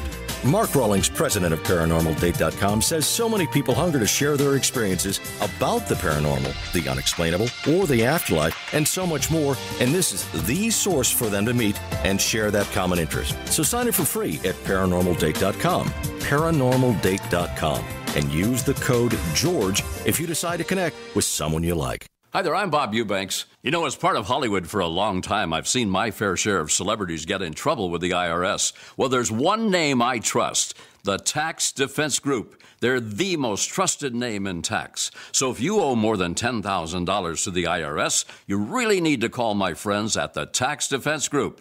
Ignoring the IRS is not the solution. They can garnish your paycheck, levy your bank accounts, seize your home or business. But the Tax Defense Group could put a stop to all of that and tailor a program that would reduce your tax debt to pennies on the dollar. You gotta love that. So don't just take my word for it. Call them. Find out for yourself. They offer a 100% satisfaction guarantee. And they're open 24 hours a day because they know that tax debt doesn't sleep either. Call now for your free and confidential tax analysis from the most trusted name in tax. Call 800-361-6907. 800-361-6907. Are you happy washing your hands with harsh chemicals? Are you happy doing laundry with detergents? Are you happy paying high prices? Find your happiness with Pure Soap. These all-natural, earth-friendly Pure Soaps are the very best you've ever used. Buy in bulk. Get a 12, 36, or 48-month supply, or get items individually and still save big. You're getting soap products twice as good as what you're using now, earth-friendly and natural soaps. Your family deserves the best. Happiness is 5starsoap.com. Why not put your money up the drain for a change? See them at 5starsoap.com or call 1-800-340-7091 for a catalog. Cal Ben Soap Company can save you thousands of dollars and give you good old-fashioned real soaps that are triple concentrated. Soaps made from vegetable and coconut oils. See their full selection of soaps at 5starsoap.com. That's F-I-V-E starsoap.com. Or call 1-800-340-7091 for a catalog.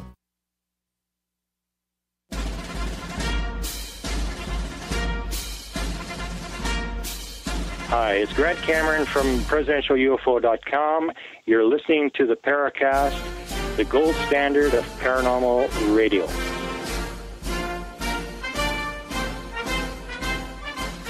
So, Leslie Kean, author of Surviving Death. You see, I'm mentioning that book lots of times so people won't forget. Leslie, about a universal consciousness, what about the other theory that maybe when you die, you are no longer an individual? But if someone seeks contact, whatever element of the universal consciousness has what used to be you is able to sometimes to respond. Yeah, I mean, that to me seems like a completely valid possibility. I'm no expert on interpreting this stuff. Your expertise is just as good as mine. So what people, of course, are most interested in is that personal survival. If we all just become universal consciousness, the question is then how would we be able to be accessed through a medium? But you're suggesting that maybe the part of us that does survive can somehow be accessed. That to me seems like a perfectly valid hypothesis.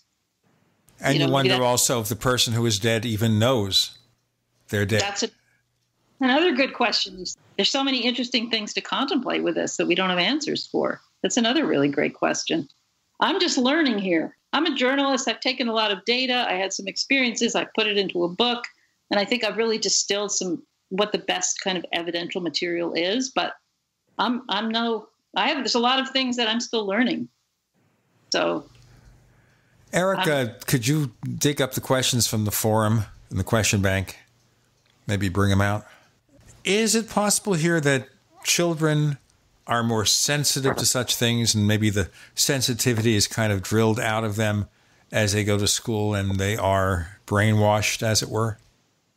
Well, certainly in my book, I've studied cases of young children that are connected with past lives. In that sense, I would say, yes, it's possible maybe they're more open in other ways too. I mean, we know that children have an openness that does tend to go away. So you may even, you may have had more experience of that than I have, Gene. In my book, I'm particularly interested with the studies on young children who remember accurate details about past lives, and then they are shown to be accurate after the fact.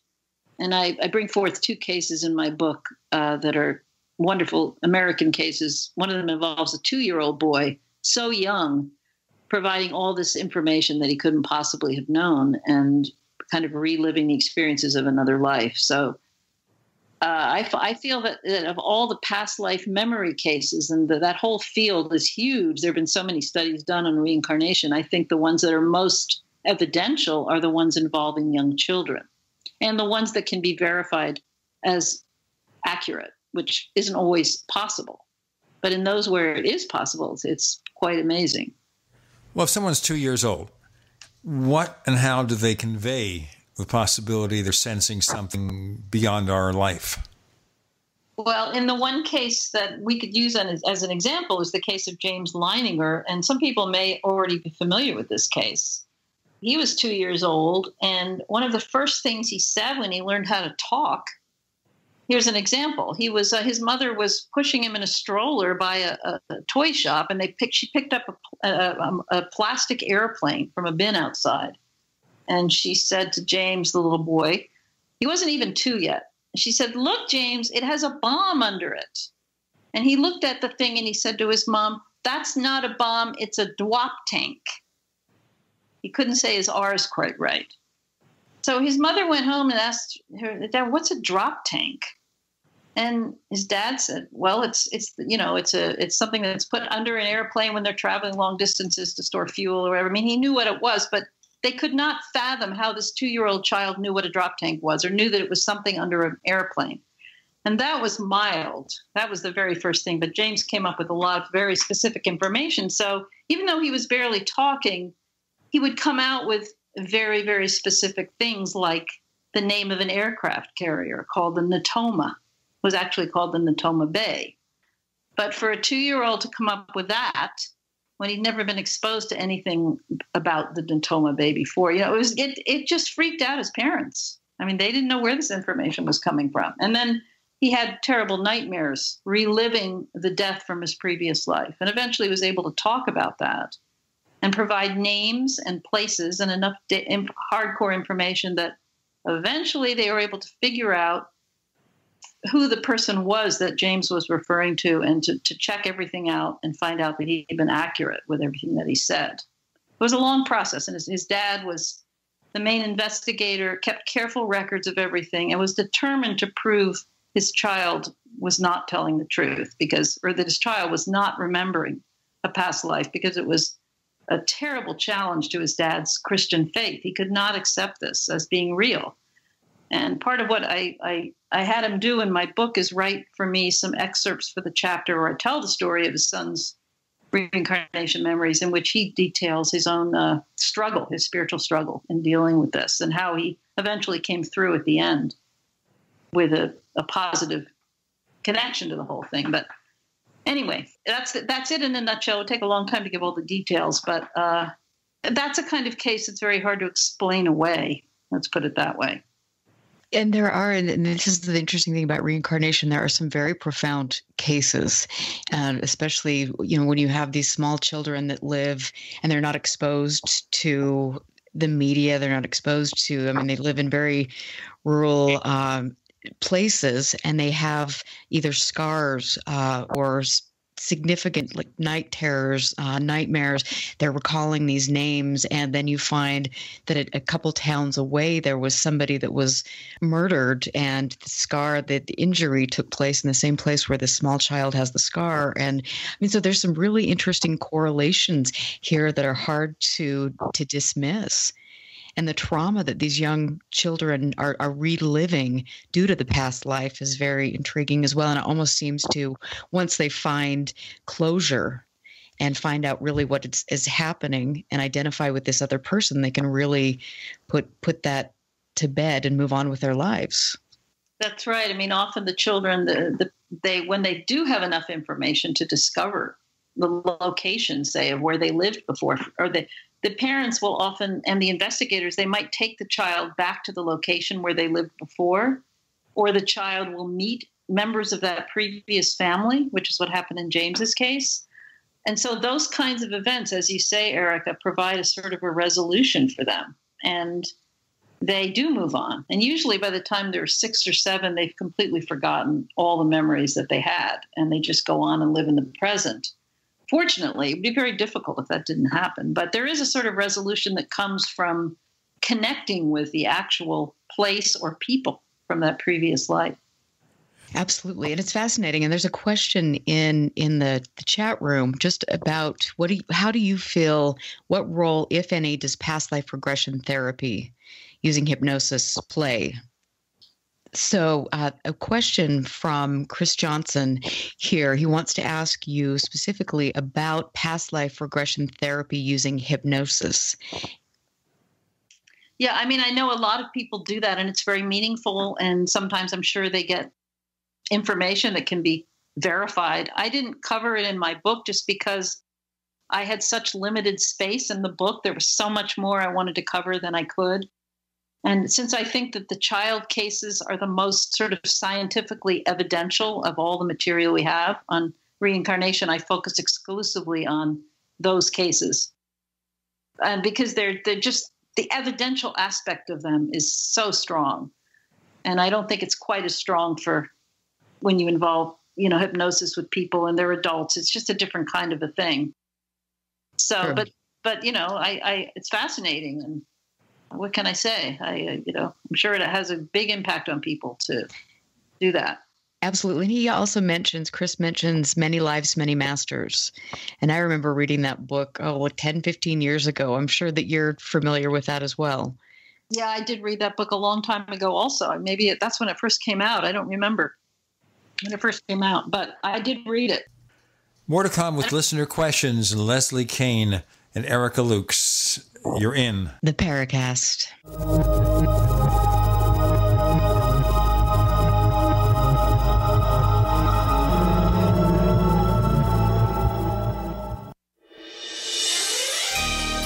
Thank you for listening to GCN.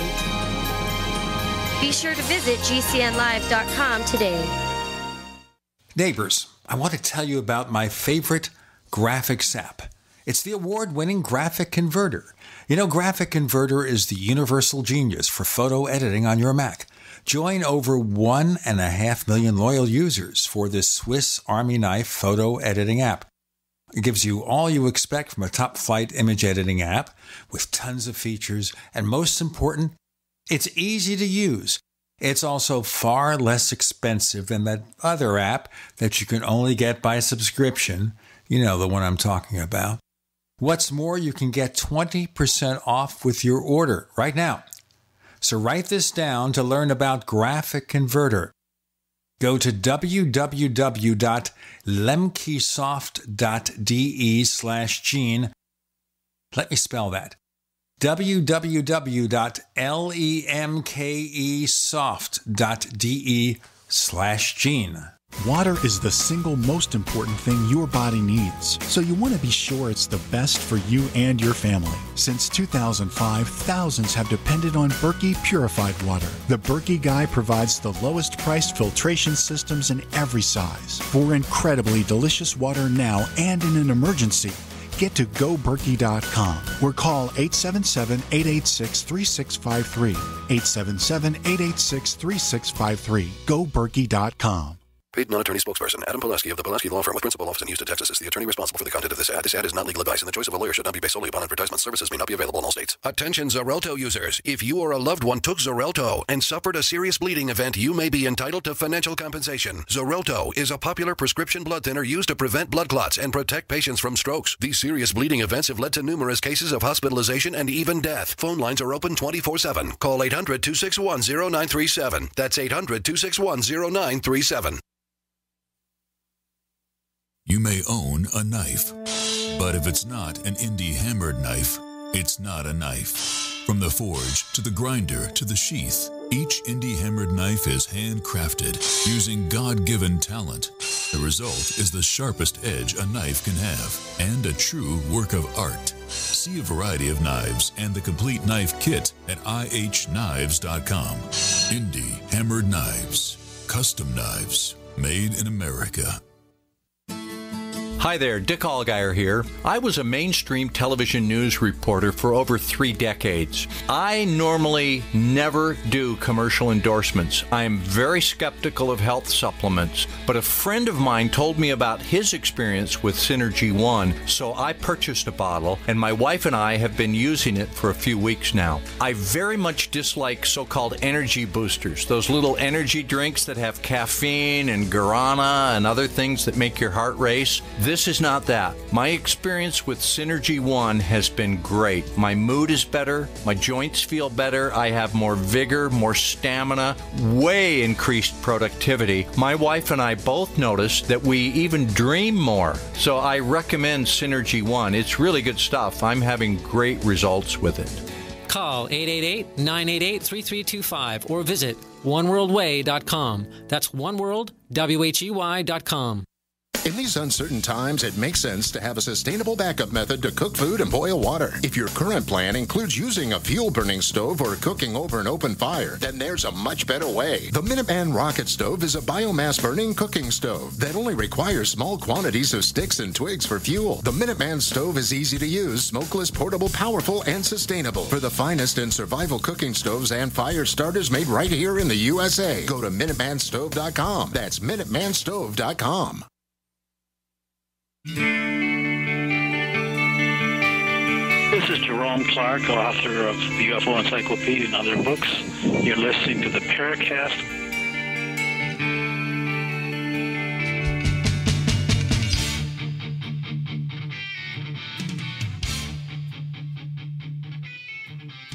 We continue with guest co-host Erica Lukes, and Leslie Kean is our guest for this week. And we're talking about the possibility of life after death, and now we've been focusing a bit on reincarnation. I guess the theory has it here that when you die, you are reborn in another body, and that sometimes the person in this new body retains some memories of the old life.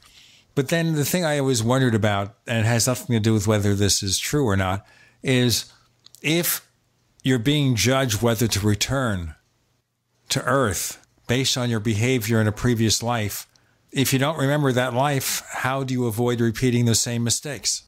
It's all complete speculation. And my interpretation would be, and again, it's pure speculation, that we're not supposed to remember these past lives. And the people that do remember them, there's something wrong. And somehow the information slips through, or maybe there's something they're very unresolved about. But I don't know, I can't answer any of those more, I don't know what you call those kinds of questions, but I don't know the answers to any of it. It's just, for me, it's just here's data, and how do you interpret it? I don't know. So many questions. Well, this is the kind of thing that you can't prove. And all we can do is look at cases in which, a child remembers. There's one case, the other case I present in the book, he remembered 55 specific, accurate memories about the life of somebody who died decades before he was born and has no connection to him or the family. And the child has absolutely no doubt that he was that person. And the memories were so accurate, and the emotions are so strong that are connected with it too. And so it does raise the question of, well, therefore, does this mean we survive death? If you even have a couple of cases that are strong like this, what does it mean? It looks as if that person's consciousness has survived from one life to the next. So where do we go from there? Well, we have to look at, can consciousness even exist independently of the body, first of all? And then I do explore that question in my book, and we look at cases of veridical OBEs and things like that, which show that, yes, consciousness seems to be able to exist independently of the body. Therefore, maybe it can transition from one life to another. We don't know. Or it may just be that the child is remembering something that someone lived, the life that someone lived, but it wasn't them being reincarnated. It's tapping into somebody's soul that exists somewhere. I suppose that's true. You'd have to ask why that would be the case. Why would it be one particular person that they would tap into? Or maybe it's accidental. I don't know. We have a question from Dave M. in chat, and he wants to know what your thoughts are on a soul. Do you believe that the soul is the true nature of a human being? And that's a very deep and loaded question, but what are your thoughts? I mean, how would he define the word soul? That would be my initial question. When he says soul, what does he mean? Is it a religious concept? Is it, because in my book, I tend to think of it as consciousness. I call it consciousness, as maybe that's the same thing that he's talking about when he says soul. I don't know. To me, it has sort of a religious connotation to it. So he's asking what the nature of the soul is, or if you believe that the soul is the true nature of a human being. I can't possibly say. I mean, it seems to me that consciousness, I would maybe word it that way, is sort of the essence of the human being. There is some essential spiritual nature, it seems to me, that we all are deep down. But I don't know how I would describe it or what word I would use to describe that. Okay, thank you. I also don't claim to be any kind of an expert on that kind of question either. So, Well, right. I mean, you're good at looking at the data, presenting the data, and remaining objective. I think that's what I'm trying to do. But I also had my own confounding experiences. But I try to be as objective about those as I could in the book as well. Well, you referred to experiences with mediums. Anything else you haven't mentioned? Well, I did have these communications quotes, or what there are a lot of people, there's a whole field of study called after-death communication. So I believe that I was recipient of some of those from my brother, who died during the course of the writing of this book, actually, in 2013. So I did have some experiences with that I never expected would happen. And those are, in some sense, they're sort of like having the experience you might have with a medium, only they're direct. There's no intermediary. So with a medium, you're depending on this intermediary for the information. When you have a direct communication, it's something completely different, and it has a far bigger impact on you, but it's also less objective. So you have an experience, you may be the only person involved with that experience, and no, you can never prove it to anybody else, but the impact that it has is really intense, depending on the nature of the experience. So it's in some sense, it's non-evidential in that way. But so many people have these experiences, and I thought about maybe not even writing about my own, but then I thought it wouldn't be an honest book if I didn't, because these experiences occurred during the writing of the book, and they obviously had a big effect on me. So as personal as they are, I thought that it wouldn't be honest of me to leave them out. So I did include them. So that's another component of the book.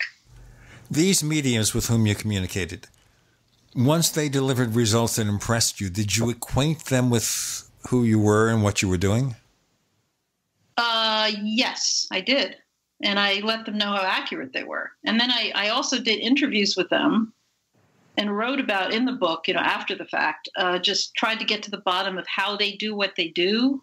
What is, how do they differentiate? This was a big question I wanted to ask these mediums.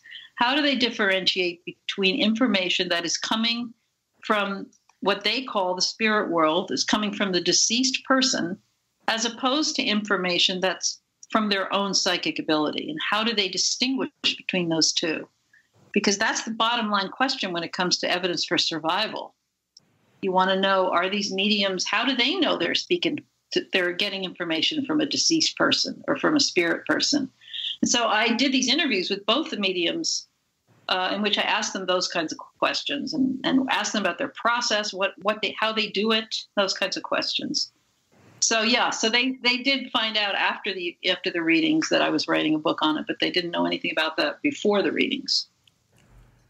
Do they both use the same process?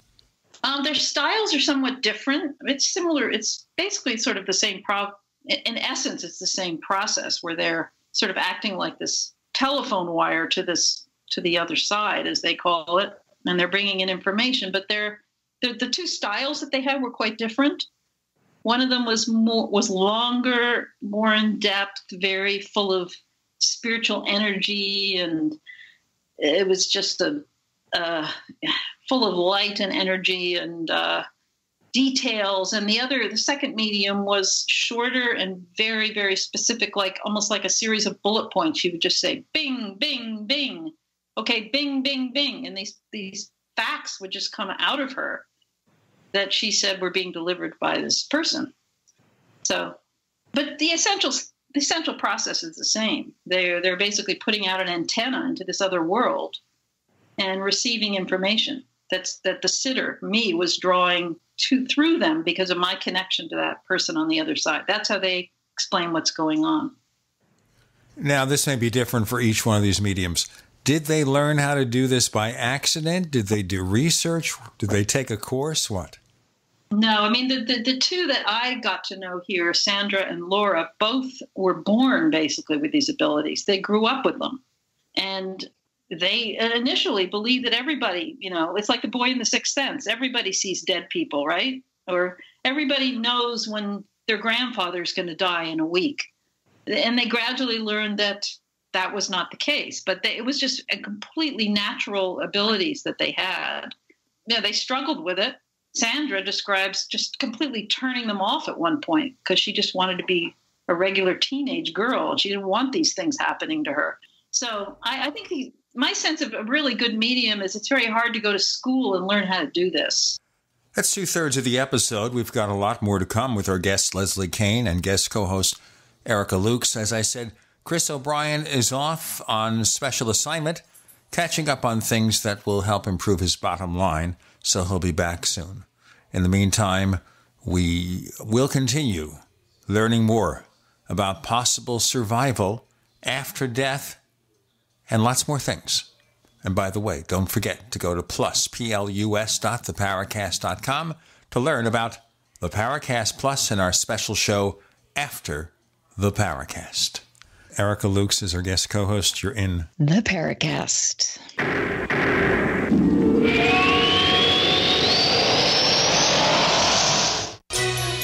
Thank you for listening to GCN. Visit GCNlive.com today. We also have swag. We have all these exclusive Paracast things that you can buy. We've got 60 or so different items, and entails t-shirts, sleeves for notebook computers, iPad cases, mouse pads, the Paracast Jumbo tote bag, all sorts of t-shirts and jackets and stuff like that for men and women. We have a Paracast aluminum water bottle. All this stuff, you go to store.theparacast.com, store.theparacast.com. What makes it special is that the items are the best quality, great t-shirts, fabrics, and they have our official logo on them. That's what makes them special, in multiple sizes and colors. We even have stuff for children, stuff for women, stuff for men. We have all sorts of sizes, like small up to X large. A lot of good stuff. That's the swag from the Paracast. You go to store.theparacast.com, stop by, and take a shopping tour. This is Dan Pilla. Do you owe the IRS money you can't pay? Are tax debts crippling you? I've defended people from the IRS for over 30 years. I've helped thousands, and I can help you too.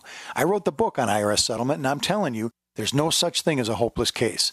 Call 800-34-NO-TAX to finally get free of IRS debt. With the IRS's new programs, there's never been a better time to solve your problem. Call 800-34-NO-TAX. That's 800-34-NO-TAX, or my website, danpilla.com. Many medicines used to treat colds and flu contain acetaminophen, a pain reliever and fever reducer found in hundreds of over-the-counter and prescription medicines. But taking too much or more than one medication containing acetaminophen per day can damage your liver. So always read the label and don't take acetaminophen if you drink 3 or more alcoholic drinks every day. To learn more, visit fda.gov/OTC pain info. A message from the U.S. Department of Health and Human Services Food and Drug Administration.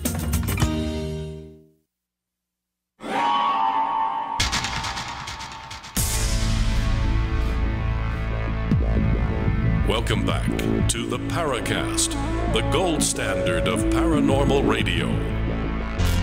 And now, here's Gene Steinberg.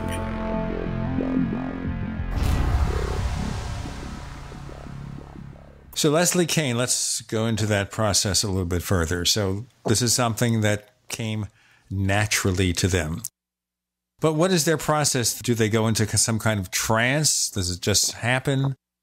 Do they have to focus themselves in a certain way to tune into the needs of a particular person? Well, the mental mediums, which is what we're talking about now, don't go into trance.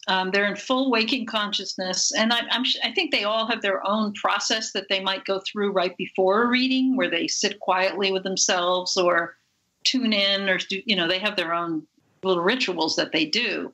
But when you're on the phone with them, they're just fully present. It's like a regular conversation you'd have with anybody. They're just delivering this information, and you're sitting there having your mind blown by the accuracy of it. But there's no trance. There's nothing weird about it at all. It's just, okay, they'll say, I hear such and such, and they'll give you information. And sometimes the information is sort of, the interesting thing is they often don't know what they're saying or what it even means. They will say something that you have to interpret, and they will ask you if it makes sense. And as long as it makes sense to you, they're satisfied. But they don't usually even know what the information means themselves, which is, another point suggesting that it's pretty hard to fake these things. I'm flipping through the book here. I mean, here's an example. Like, I remember for one of them, for instance, when Sandra was bringing through information connected to Bud Hopkins, she said at one point, the month of April, she referred to the word April having significance. But she didn't know why or what it meant. And it turns out that we've been talking about Bud's family, and his second wife, who was the mother of his daughter, his name was April. And then she would say something like, I hear the song Amazing Grace. And she didn't know why either. And it turns out that Bud's daughter was named Grace. So there's a lot of things that come through like that, where the medium doesn't know what it means, but it has a great meaning to the person listening. And the way this is happening, there's no way she could look up a bio of Bud Hopkins, because she doesn't even know that's the person you're trying to contact. Exactly, because she didn't even know my name. So she couldn't have even looked me up ahead of time. She didn't know my name. She didn't know anything about me. What's really stunning, sometimes they'll get the name of the person, too. I think Sandra said his name was Bubby or Bub or something. It was very close to the real name. Oh, then I think she might have even gotten the name Elliot. Yeah, I'd have to find it in my book. But I do list all the specific things that she did say for people who read the book. And they're very stunning. This is one of the ones that really stood out for me with Bud Hopkins. I'll never forget it. She said, you're going to think I'm completely nuts, and I don't know what any of this means, but here goes. And she says, do you remember the movie E.T.? And I say, yes. And she says, well, I'm getting a picture of the little boy in the movie pointing at the alien or pointing at the creature and saying, Elliot, Elliot. She said, I don't know why I'm giving you this, but there it is. What was so stunning about that was not only did it involve an alien being, which Bud studied for his whole life, his whole career in the UFO field was studying abductions by alien beings. But the second part of it was that his name was Elliot. Bud's actual real name was, his first name was Elliot. And so here you have a double whammy. You have this young boy mentioning the name of the person, the deceased person, and also pointing to an alien. And this was from a woman who knew nothing about who this person was or what his interest was. This just came through her. I thought that was, that was very, very specific. That's what was so powerful about it. Very specific. That is fascinating. Yeah, when they say general things like, this is another trick that mediums will do, or you might have a reading that's not very powerful. A medium will say very generalized thing like, oh, this person loved you very much, or, oh, this person had a great sense of humor, or this person says that maybe you don't feel confident right now about your job, or, sort of basic generalizations like that could apply to a lot of people. But when they say something extremely specific involving names, that's a different order. And this medium was doing that a lot in the reading. Well, I think it's important too, when, with mediums, I mean, they won't always be right. It's incredibly difficult to tap into information. And I think a good medium will also be very forthright about that. You can't get everything correctly, just like you can't when you're researching UFOs. This is an unknown, and sometimes you have access to things and sometimes you don't. But this is an important area of study. And there are people that have gifts in this regard, which I think we all do. And I want to ask you a question about that. I mean, do you think that if we all had a good meditation practice, or we were spiritual, or we really dedicated a portion of study to this, could we tap into some of these own things that mediums do, intuitives, to pick up messages? Gosh, I have no idea, Erica. I mean, I'm assuming everybody's different and everybody has a different way of connecting, and I would have no idea. I bet you know more about that than I do. Okay. Well, I think it is fascinating because I've always studied, I believe personally that we all have an intuitive ability. I think that's just part of us. But I think through time, through just we're being dumbed down. And so we're not accessing that intuitive ability, or we're not appreciating it enough. We become so overly sensitized with things. So it's curious, but we do all have that. And it's amazing to see some people that are really honed in on their skills. I agree. Yeah, it is amazing. And it's true. Mediums are not always accurate, of course. And in every reading, I mean, the reading I had with Sandra, that it was so extraordinary, there were some things she said that made no sense at all to me.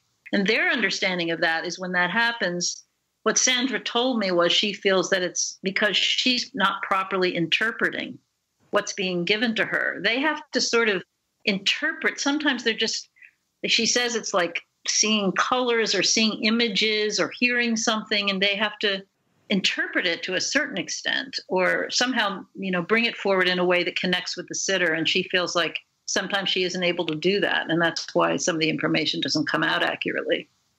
So is it also possible here that if they have such abilities, they only come through every so often? So most of the time they're kind of faking it. They're doing cold readings, and then every so often they get something that has more significance. I mean, that may be true for some mediums. I don't think that Sandra would probably be doing cold readings. I think she would be maybe just providing a lot of inaccurate information, and for whatever reason. Because when you don't know who the person is and you're on the phone, you can't really do cold readings very easily. Or she just may be inaccurate. So I don't know. I know that there is a lot of inconsistency from one reading to the next for whatever. There could be multiple reasons for that. So you're not going to get a 90% accuracy every reading that a medium does. That's for sure. So there is variation. And I did some readings with some mediums that weren't so good. I wrote about the ones that stood out because those are the ones that are interesting, but they're not always. You might go to a medium, somebody might recommend to you a medium that they said was absolutely incredible for them, and you might go and find it was absolutely meaningless for you. Can't predict. You really can't, and I think you connect with some people just like you do in everyday life, and each medium has a specific gift. Some mediums are better at listening and picking up things audibly. Some people can see things, and so it's always interesting too to know the different types of mediums that you're dealing with and their specific gifts. I agree. Yeah, you can't predict, and again, you can't also understand what the process is, whether they're dealing with their own psychic abilities or whether they actually are connecting with your dead loved person, loved one. There's just no way to know also to prove it one way or the other. And the best research we can do is to do very controlled experiments that show that they can get accurate information. And then we can ask them to try to explain to us how they know that this information is coming from a deceased person as opposed to from their own psychic abilities. And that's beyond that, there's not too much more studies that can be done except to look at their brains. That's an interesting area of study, is to look at the brains of their mediums while they're doing readings. But we'll talk more about that in scientific research into life after death. Leslie Kean, Gene Steinberg, Erica Lukes. You're in the Paracast.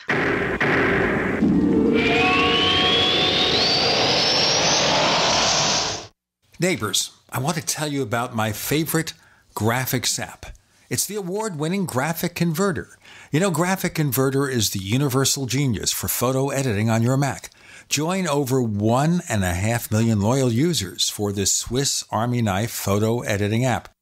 It gives you all you expect from a top-flight image editing app with tons of features, and most important, it's easy to use.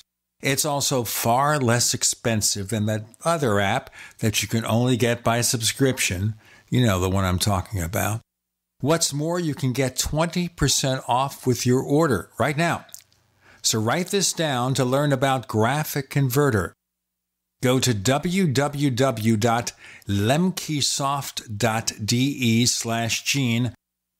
Let me spell that. www.lemkesoft.de/Gene. Have you checked your Google search results lately? Search results are usually the first impression that people form of you or your business. So make sure that they create a positive impression with ReputationDefender.com. What the internet says about you can have a big impact on your life and your livelihood, even if it's not true. Fortunately, you can now control how you look online and in online search results with ReputationDefender.com. Call 800-831-0771 now. That's 800-831-0771 for your free reputation analysis. If you have negative material from an ex-employee, upset patient, or former client, newspaper article, legal issue, social media, or other source showing up in your search results, you can combat it with ReputationDefender.com. Our dedicated experts in patented technology can help make your online search results look their best. Call 800-831-0771 to learn more. 800-831-0771. That's 800-831-0771. Or visit ReputationDefender.com. This is Dan Pilla. Do you owe the IRS money you can't pay? Are tax debts crippling you? I've defended people from the IRS for over 30 years. I've helped thousands, and I can help you too. I wrote the book on IRS settlement, and I'm telling you, there's no such thing as a hopeless case. Call 800-34-NO-TAX to finally get free of IRS debt. With the IRS's new programs, there's never been a better time to solve your problem. Call 800-34-NO-TAX. That's 800-34-NO-TAX, or my website, danpilla.com. Hi, this is Ron Paul. I am a former congressman, physician, and presidential candidate. The world is in turmoil. Things like Ebola, earthquakes, wars, and famines are commonplace. As Americans, we are largely sheltered from these events. However, in parts of the world, just having enough food is a huge problem. For some of us, there is the nagging thought that we may not always have it so good. So we keep some food on hand just in case. My family and I have found a product that helps us do this better. It's a home freeze dryer from Harvest Right. With it, we eat healthier and store a little more food. We freeze dry everything we love to eat, and it lasts up to 25 years. Who knows what the future will bring? One thing's certain, my family and I will always have food on the table. To learn more, go to harvestright.com or call 800-763-5999. That's harvestright.com or 800-763-5999. Have you ever wanted a shortcut to getting the underground secrets to making money online and seriously grow your business? Whether it's a new business, a part-time income, or an existing business, you have this incredible limited offer to get a copy of this Amazon best-selling book on .com success for free. Uncover the success factors to make your business ignite. Go to secretsignite.com. That's secretsignite.com. Get your free copy now. Go to secretsignite.com. We'd like to hear from you. If you have a comment or question about the Paracast, send it to news@theparacast.com. That's news@theparacast.com. And don't forget to visit our famous Paracast community forums at forum.theparacast.com. For 3 more segments, and also Erica Lukes will be giving some more questions from our listeners of Leslie Kean, as we look into all sorts of possibilities here. Now, you mentioned the 2 mediums that impressed you, said things that just seemed uncanny. Did you get an overall batting average on how well they did? Was it just a couple of flashes in the pan, or was it really, really consistently high? It was consistently high for both of them. And there are some systematic ways of analyzing what they tell you. First of all, you record it so you can write down everything, and you can rate each point that they make as being accurate or semi-accurate or wrong or unknown. There's a whole way of rating the information and then getting a percentage. And both of these mediums had very high percentages for me. So I did use techniques that had been developed by people who study mediums to analyze the readings that I got.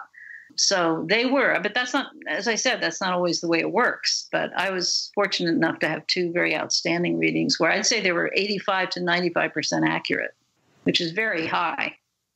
So it is. Erica, any more questions from listeners? You know what? There was another question, and I'm sorry I'm having internet issues right now, but the question that stood out to me with regard to mediums was, do some of these mediums experience negative effects when they're dealing with this? And I'm going to elaborate a little bit on this, but, when you talk about being psychic or kind of opening yourself up to some of these lower realms, lower level entities, energies, did you find that was any of these mediums that you worked with, did they have any way to protect themselves, or did that even enter into their picture? That's a really interesting question. I never asked them about that. Actually, the 2 that I interviewed, I never asked them that question. And I've never heard them express that happened to them either. And Laura Lynn Jackson has written a book, which I've read, and she didn't express any issues with that either. So I don't know. I'm assuming that must be an issue for some of the mediums who open themselves up to this. They have to protect themselves. But I don't know anything about it, unfortunately. Okay. Well, I mean, it's an interesting question. And I think that people that I have worked with in any realm, the paranormal, some of these sorts of things, I have friends that are quite gifted intuitives and mediums. And, they talk a lot about that and needing to, especially when you're empathetic, really drawing barriers so you're not taking on other people's negativity or something that we don't really have an understanding of. So it's a question. It is. It's an interesting question. So it goes. What do you think scientists ought to be doing to try to nail down this phenomenon and get some answers, or is it even possible? Well, it's such a great question. I don't think it's possible to prove that we survive death. No matter what scientists do, I doubt that that's possible. But I think that, first of all, I wish the scientists, there was more curiosity among them, that I wish that they were more accepting of the fact that these phenomena even occur, which many of them aren't. And of course, the ones that are, as some of the ones who I mentioned earlier in this program, some of these great, great medical doctors, cardiologists, psychologists, philosophers who have devoted themselves to studying this very scientifically, have done great work and made great contributions. Dr. Ian Stevenson, for instance, the psychiatrist from University of Virginia. But I think the general attitude of the scientific community is that these things just don't exist. I mean, that's the bottom line for a lot of people. And to even just get the point across that these kinds of, psychic powers, for instance, that mediums have, for instance, and that's just one component of the kind of information that I bring forward in my book. But any of it, that it even exists, is the first step. It's just like with UFOs. I mean, a lot of the purpose of my book was to just make the point that the phenomenon is real, and here's how we know it. The same thing with this: the phenomena that occur are real, and how to interpret them is another question. But scientists won't even accept the reality of psychic abilities in human beings. And to me, it's so obvious when you've experienced them yourself, as I have. It's just absurd.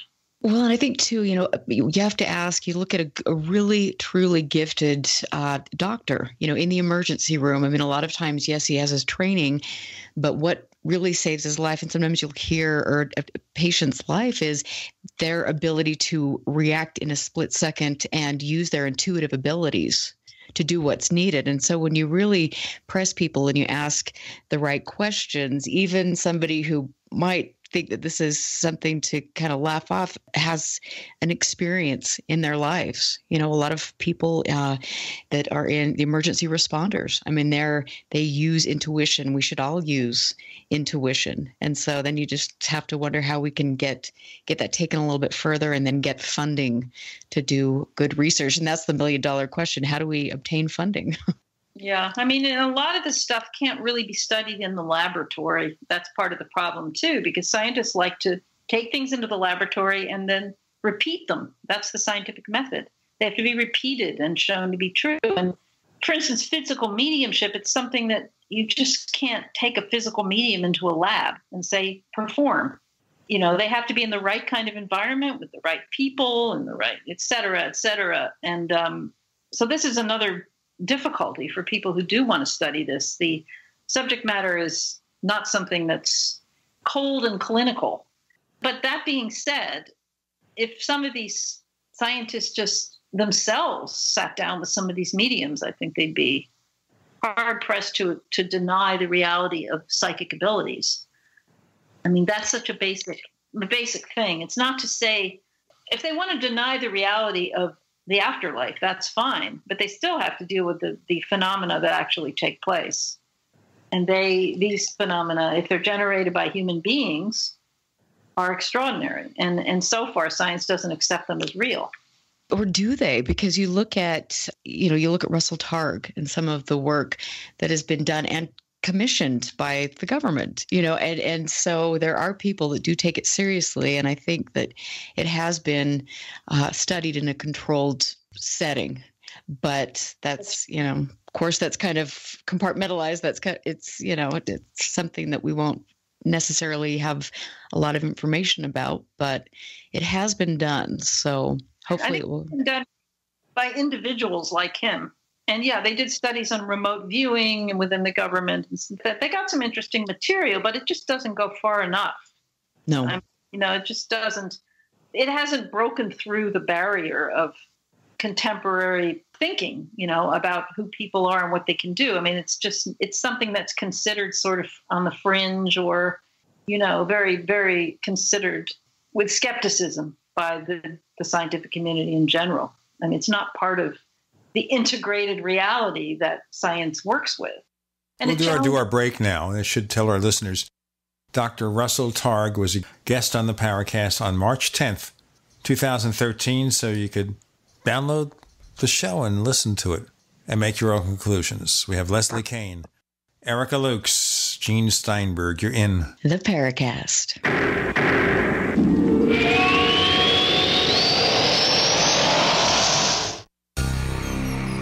Thank you for listening to GCN. Visit GCNlive.com today.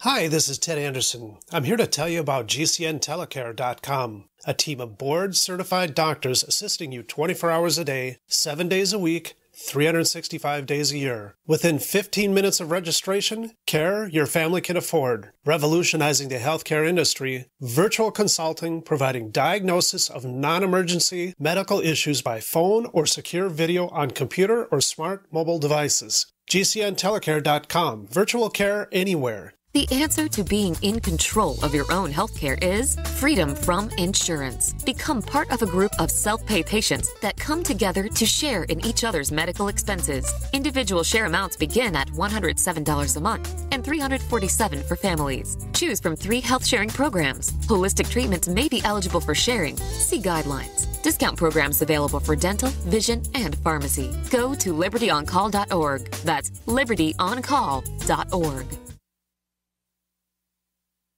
All right, guys, we're ready for our 4-season sunroom, and Daddy's gonna get a rec room with refreshments. Oh no, we'll be sleeping under the stars. Mom, what about the one with, the fun? Nice try, little bro. It's a gym. My gym. Hey, Grandma's getting her 4 Seasons garden room. Weather tight and still like being outdoors. Maybe a living room. Oh no, wait, a family hub. Yeah! No matter what the budget, the season, or the climate, 4-season sunrooms let you and your family enjoy the outdoors inside. Call now to hear more about these great offers from the premier manufacturer of sunrooms since 1975. More reasons for 4 seasons now. To find out more, call toll-free 800-848-6333. That's 800-848-6333. What would your life be like if you woke up each morning with new vitality, feeling better than you have in years, and you noticed a difference in your sleeping patterns, blood sugar levels, and had a sense of well-being overall. There's something that is changing thousands of people's lives, and you could be one of them. It's called Heart and Body Extract. Sharon Harris, co-creator of Heart and Body Extract, talks about the positive effects of Heart and Body Extract. What happens with the formula Heart and Body Extract is it's giving the body the necessary vitamins, minerals, amino acids, enzymes, and phytonutrients so the body will heal itself. And yes, the body does have the ability to balance blood pressure, balance cholesterol, clean and unclog the arteries. It can also work on balancing the circulation for diabetics. So the body is an amazing thing. It simply needs some help so it has the tools to heal itself. Heart and Body Extract gets results. To order your 2-month supply, call now, toll free at 866-295-5305. Order online at hbextract.com. Warning. If you're drowning in debt you can't afford, do not let the credit card companies trick you into thinking that you have to pay it all back, because you don't.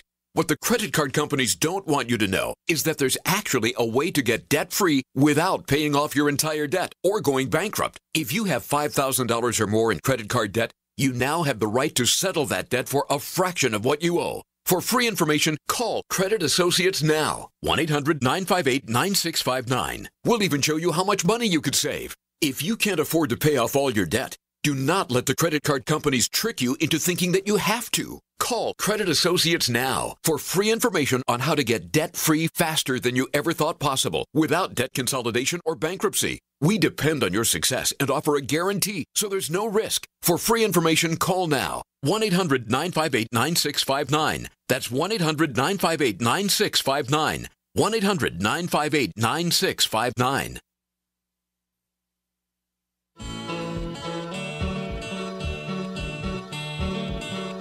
This is Micah Hanks of the Gralien Report, and you're listening to the Paracast, the gold standard of paranormal radio.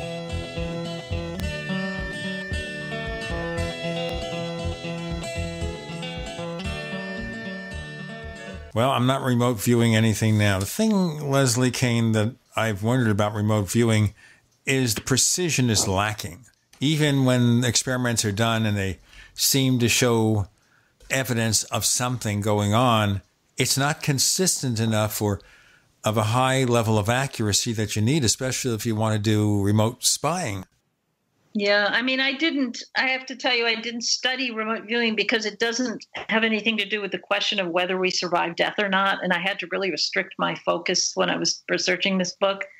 It does deal with the question of what kind of psychic capacity do people have, but it doesn't deal with the question of survival past death. So it isn't something I've really studied, unfortunately, so I can't comment on it. What about near-death experiences? It's like we're almost getting there, but we don't, and we'll come back or we'll pull back or whatever. But do we see any resemblances to what they go through and what mediums produce? Well, I think it's interesting. I think we do see resemblance between what near-death experiencers encounter, what people at end of life encounter, what we call intermission memories, which are memories that young children have of their time before they were born. So we do see similarities in terms of people's journeys, what they interpret to be journeys into this other realm. And I think that's a really important point to show those similarities, and I've done that in the book. And I think the other thing that's really interesting to me about the near-death experience studies, which I know a lot of people know a lot about near-death experiences, but I was interested to discover the work of Sam Parnia, who is also somebody you might have had on the show or would like to have on the show. He actually has renamed it the actual death experience. He's an expert in resuscitation science here in New York at the Stony Brook Institute, and he has discovered that people can be dead for hours and still be resuscitated. And as far as he's concerned, these people are actually dead. They die, but then they're able to come back. Some of them come back and talk about near-death experiences. So for him, these are actual death experiences, and he believes that this is what all of us will experience when we die. It's just that most of us, because of what happens in the brain when you're dead for 2 hours, say, you don't have the capacity to necessarily remember it. That's why most people don't remember it. So I find it really interesting that this person who is so close to the science of resuscitation, who's an expert on it, has come to the conclusion that these experiences are actual journeys by dead people into this other realm. And he's completely convinced of that. So that he doesn't think the term near death really makes any sense. And I like that. I like calling them actual death experiences. I think it makes, it gives more validity to the experience of what people describe. So I think that's an interesting perspective. And I encourage people to look up his work. It's really fascinating. His name's Sam Parnia, Parnia.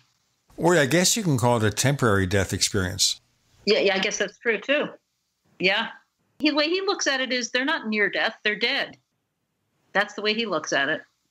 Because he's seen the corpses. He's talking about, we give some cases in the book of corpses, a child that was dead for 2 hours, another woman who died in the forest and was dead for 2 or 3 hours, and they recover and they're completely normal. But they were actually dead for that time, as far as he's concerned. I suppose if you flatline for 5 minutes, you were dead for 5 minutes. Yeah, but I think the longer it is, the more difficult it is for people to accept that somebody can actually come back. But yeah, I mean, you have to ask, when do you draw that line of between being actually dead and being just unconscious? I mean, the science of that is, I'm sure, complicated. Okay, so if near-death experiences are really temporary death experiences, we go back to what I was talking about earlier, the concept that UFO abductions might have parallels with near-death experiences. So what does that make the UFO abduction experience? I bet you can answer that better than I can, Gene. I can't.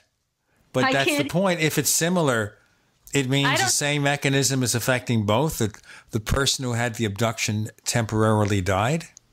I mean, who says that the people who has the abduction are dead? I don't know. I thought they were fully conscious and were physically removed from their beds and taken onto a ship and then brought back. Of course. I just wonder, though, and this is something I guess that has always been difficult to investigate, what we'd see during this period under which they're somewhere else. So someone is telling us they were aboard a spaceship, they were taken out of their bedrooms. If we actually had a camera running, and that's always been the problem with UFO abductions, because sometimes the camera is mysteriously turned off, something always happens, but we never see the correlation. While they are being abducted, are they actually still here at the same time? Right. So you're suggesting maybe they leave their bodies and when they're abducted, but if all these physical things are done to their bodies while they're in the spaceship, as they report, it seems like their bodies are involved. They must be physically missing. I think there are cases where the person is physically missing while they're being abducted. Right. And I think many researchers, though, have brought up the fact that there could be two things at play, the physical abduction and then more of a mental abduction. So I think it's curious, but I think also, too, Gene, with the parallels between UFOs and NDEs, I mean, it seems like once you have a near-death experience that your life changes. You become more intuitive. You become more concerned about nature, about the planet. You also perhaps might have more paranormal or UFO experiences. And so there is kind of a common thread. It opens you up to something. And that is definitely an area to study. And I know that people are looking into the correlations. The thing I always wondered also, when we look at this, when you talk to people who see UFOs, and this has been one of the bugaboos, certain organizations that shall go unnamed are very busy writing down the UFO experience, but they don't look into the background of the witness. Did anything happen before or after that UFO was seen? What about their background? It never gets investigated, so there might be a lot of data out there we never receive. Exactly. And that's important. I mean, I think your emotional state, what childhood traumas, I mean, there are many different things that you need to research. It's not just an isolated incident, a 10-minute sighting, and that's all you're looking at. It's a complex puzzle. Sounds like one of the arguments I've had with people who are involved in certain organizations. Why don't you ask that question? And the international director of that certain organization listened, but said they don't do it now. I wonder if he even understood the need for it. And that's an interesting thing, too, Leslie, when you were doing your UFO research. Did you make an effort then to look into the backgrounds of the people who saw these things? Yeah, to some extent. I mean, so many of the people that I was dealing with were established military people, people that were not new to the field, such as someone like Colonel Charles Halt. I certainly knew a lot about his background before I even talked to him. But obviously, it's very important. And it is important to know whether they've had other experiences as well as the one you happen to be dealing with in the moment. I mean, to me, that seems like a critical question to be asked of any witness.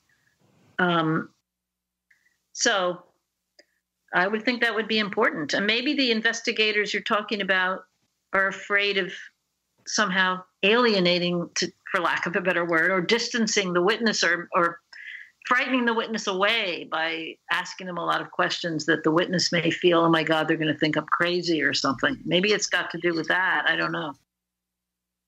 I think that there are some great issues with that. I also think too, when you're coming from a place of looking for data and trying to convince the mainstream, you also have to just give them what is palatable for them.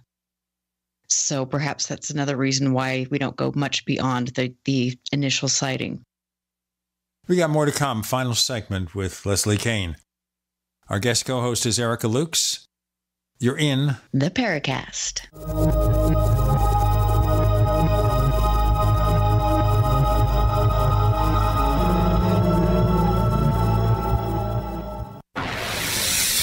You are listening to GCN. Visit GCNlive.com today. We also have swag. We have all these exclusive Paracast things that you can buy. We've got 60 or so different items, and entails T-shirts, sleeves for notebook computers, iPad cases, mouse pads, the Paracast Jumbo tote bag, all sorts of T-shirts and jackets and stuff like that for men and women. We have a Paracast aluminum water bottle. All this stuff, you go to store.theparacast.com, store.theparacast.com. What makes it special is that the items are the best quality, great T-shirts, fabrics, and they have our official logo on them. That's what makes them special, in multiple sizes and colors. We even have stuff for children, stuff for women, stuff for men. We have all sorts of sizes, like small up to X large. A lot of good stuff. That's the swag from the Paracast. You go to store.theparacast.com, stop by, and take a shopping tour. Did you know there's a new group of water contaminants with unknown health effects? These emerging contaminants lurking in your water may include prescription over-the-counter drugs and new types of herbicides and pesticides.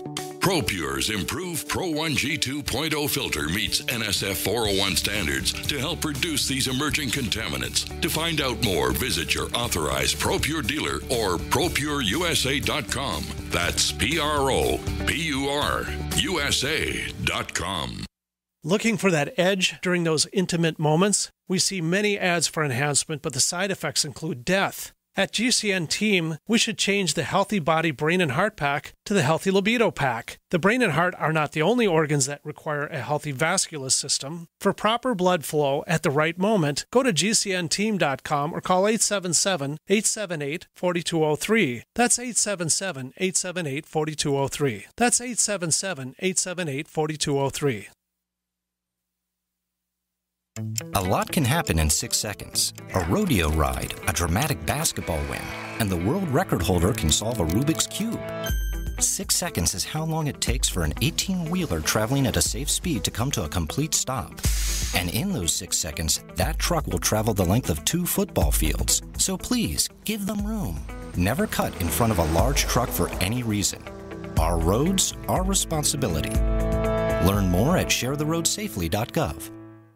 If you're 85 or younger, would you like peace of mind and comfort for your family? We're Final Expense Direct with an urgent message for you. The average funeral today costs over $8,000, but the most you'll get from government benefits is $255. How will your family pay the difference? We can help. Our senior plans start as low as just $1 a day and pay up to $30,000 for a funeral and other final expenses. Peace of mind is easy. There's no medical exam. You'll have lifetime coverage, and your plan can't be canceled as long as you pay your premiums. Call now for free information about our senior plans. Answer a few simple questions and receive approval right on the phone. Plus, call right now and we'll give you a discount prescription card for free. Call 800-340-5528. That's 800-340-5528. Again, 800-340-5528. Mass deportations, a ban on terrorist countries, protecting our border, a huge expansion of jobs. President Trump is really shaking up Washington and the media. David Horowitz's new book, Big Agenda, reveals Trump's secret plans. Now, Big Agenda is a New York Times bestseller. Newsmax calls it the best Trump book yet. Rush says you need to get it. It's in bookstores everywhere, or get our free offer at 800-Newsmax, 800-Newsmax, or bigagenda411.com. That's bigagenda411.com.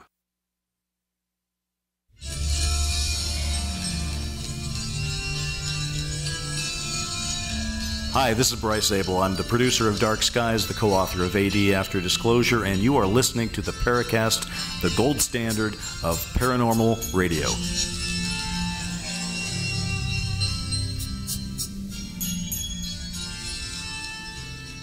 So, of course, I would think, Leslie Kean, that if that kind of question was on the table, the investigator would be careful and wouldn't overload the witness with the questions, would ask a few questions to open the door, and if the door wasn't open, just move beyond it. That's true. I mean, you have to know how to build up the trust of that person. You may have to go back a number of times and get to know them and make them feel safe in talking about these things. I mean, every witness is so different, and even seeing a UFO is not always something wonderful for a person. And so I think you just have to be very sensitive, any investigator does, to the state of mind of the person they're interviewing. And at the same time, you've got to do your job. You just have to find a way to do it that makes the witness feel comfortable. Anyway, it's difficult when you're dealing with people who have had unusual experiences. It can be a complicated process, and they can feel very vulnerable in talking about it. With your book, you've opened a lot of doors, Leslie Kean. Where do you plan on going to from here? Is there going to be a sequel? Gene, I feel like I've just gotten started with this book, to tell you the truth. It was a journey. It was an exploration for me. I wished I'd had a couple more years before concluding the book. So really, I just want to keep studying and learning and exploring the material that's in my book and getting it out there to people. I can't even think beyond that at this point. Sorry. I'll be involved with this book for quite a while before I could conceive of doing anything else.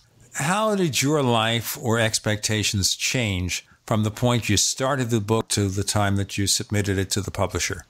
I never would have expected to have been so personally affected by it and to have experienced what I did. I knew I would probably go to some mental mediums. I mean, that certainly was going to happen, and that's something anybody can do.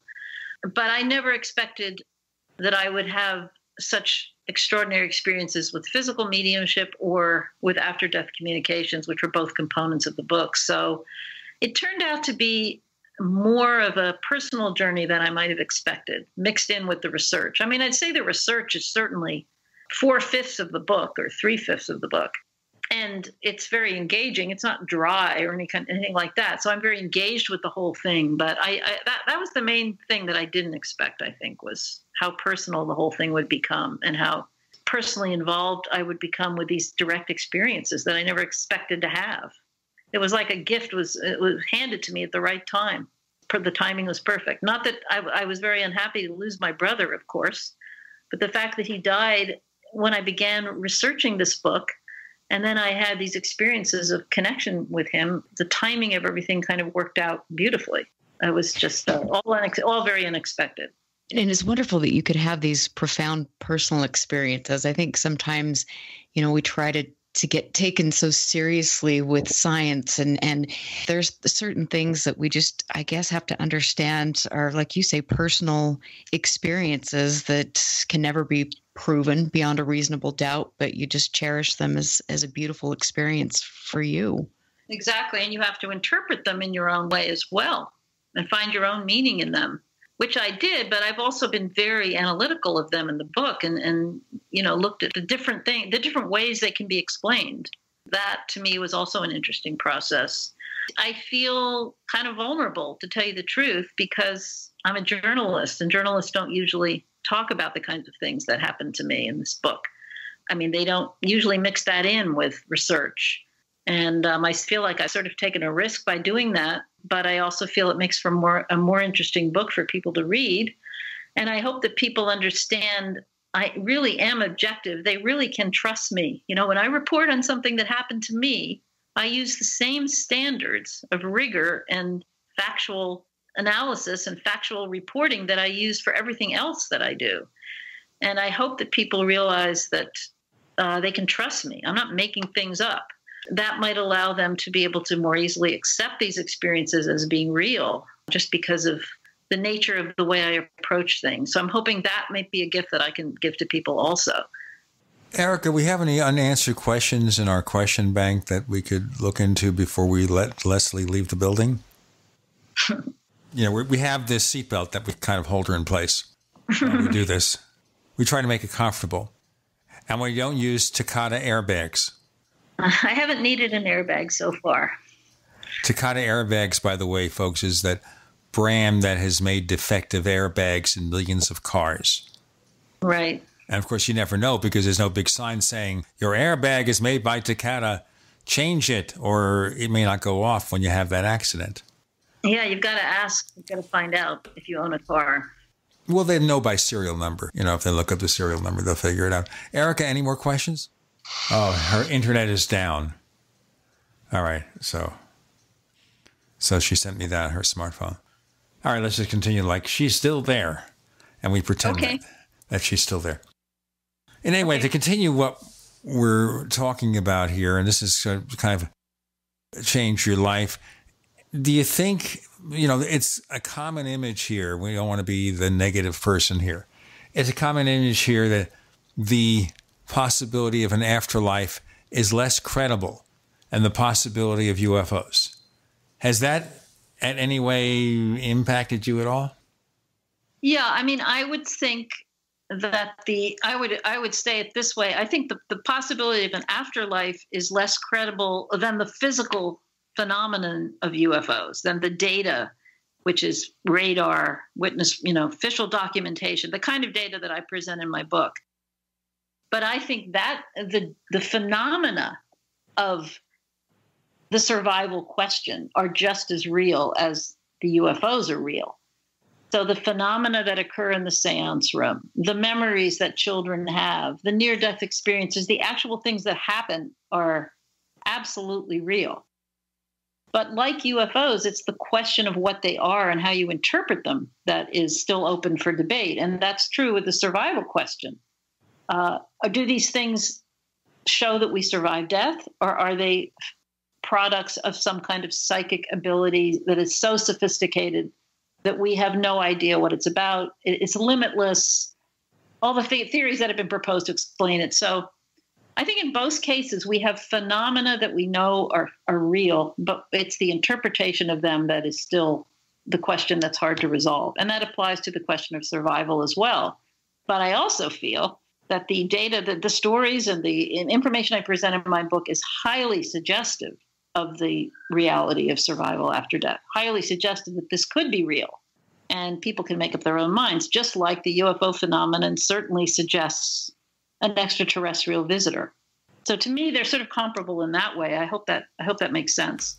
Leslie Kean, please tell our listeners if they have more questions and want to know more about your research into the afterlife. Where do they check you out? Thanks, Gene. I would love for people to come to my website, which is survivingdeathkean.com. It's my last name, Kean. And from there, you can link to my Facebook page. Or just go directly to my Facebook page. I have very lively discussions on that page with people. I'm very involved with it and active, and we can have conversations and ask questions and discussions and all kinds of things. I post all my media appearances there. I'll be posting this interview there. I really love interaction with people who are interested in this topic. Again, my website is survivingdeathkean.com. It also makes it very easy for you to buy the book if you want to buy it. And it's available in audiobook, which is read by me, by the way. It's also available in Kindle and in hard copy. So I really hope to hear from people who have been listening today. You can find us on Twitter if you look for the Paracast. Look for 2 official Paracast fan clubs on Facebook. Look for After the Paracast. It's a second radio show we do. And it's available only if you subscribe to the Paracast Plus. To learn more, get all the simple sign directions, go to plus, plus.theparacast.com, plus.theparacast.com. You also get a commercial-free version of this show where we remove 41 minutes of the network ads. Better quality audio and the After the Paracast podcast, special selected items from Paul Kimball's Other Side of Truth, and more, plus.theparacast.com. Also want to thank Erica Lukes for dropping in as the guest co-host when Chris was on special assignment. Leslie, so happy to have you back on the show. Thanks for joining us on the Paracast. Thanks, Gene. It's been great. Thank you.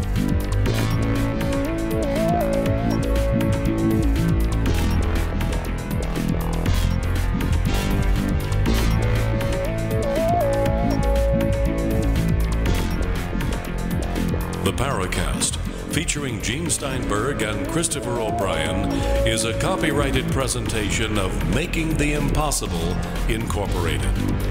Tune in next week for a new adventure in The Paracast.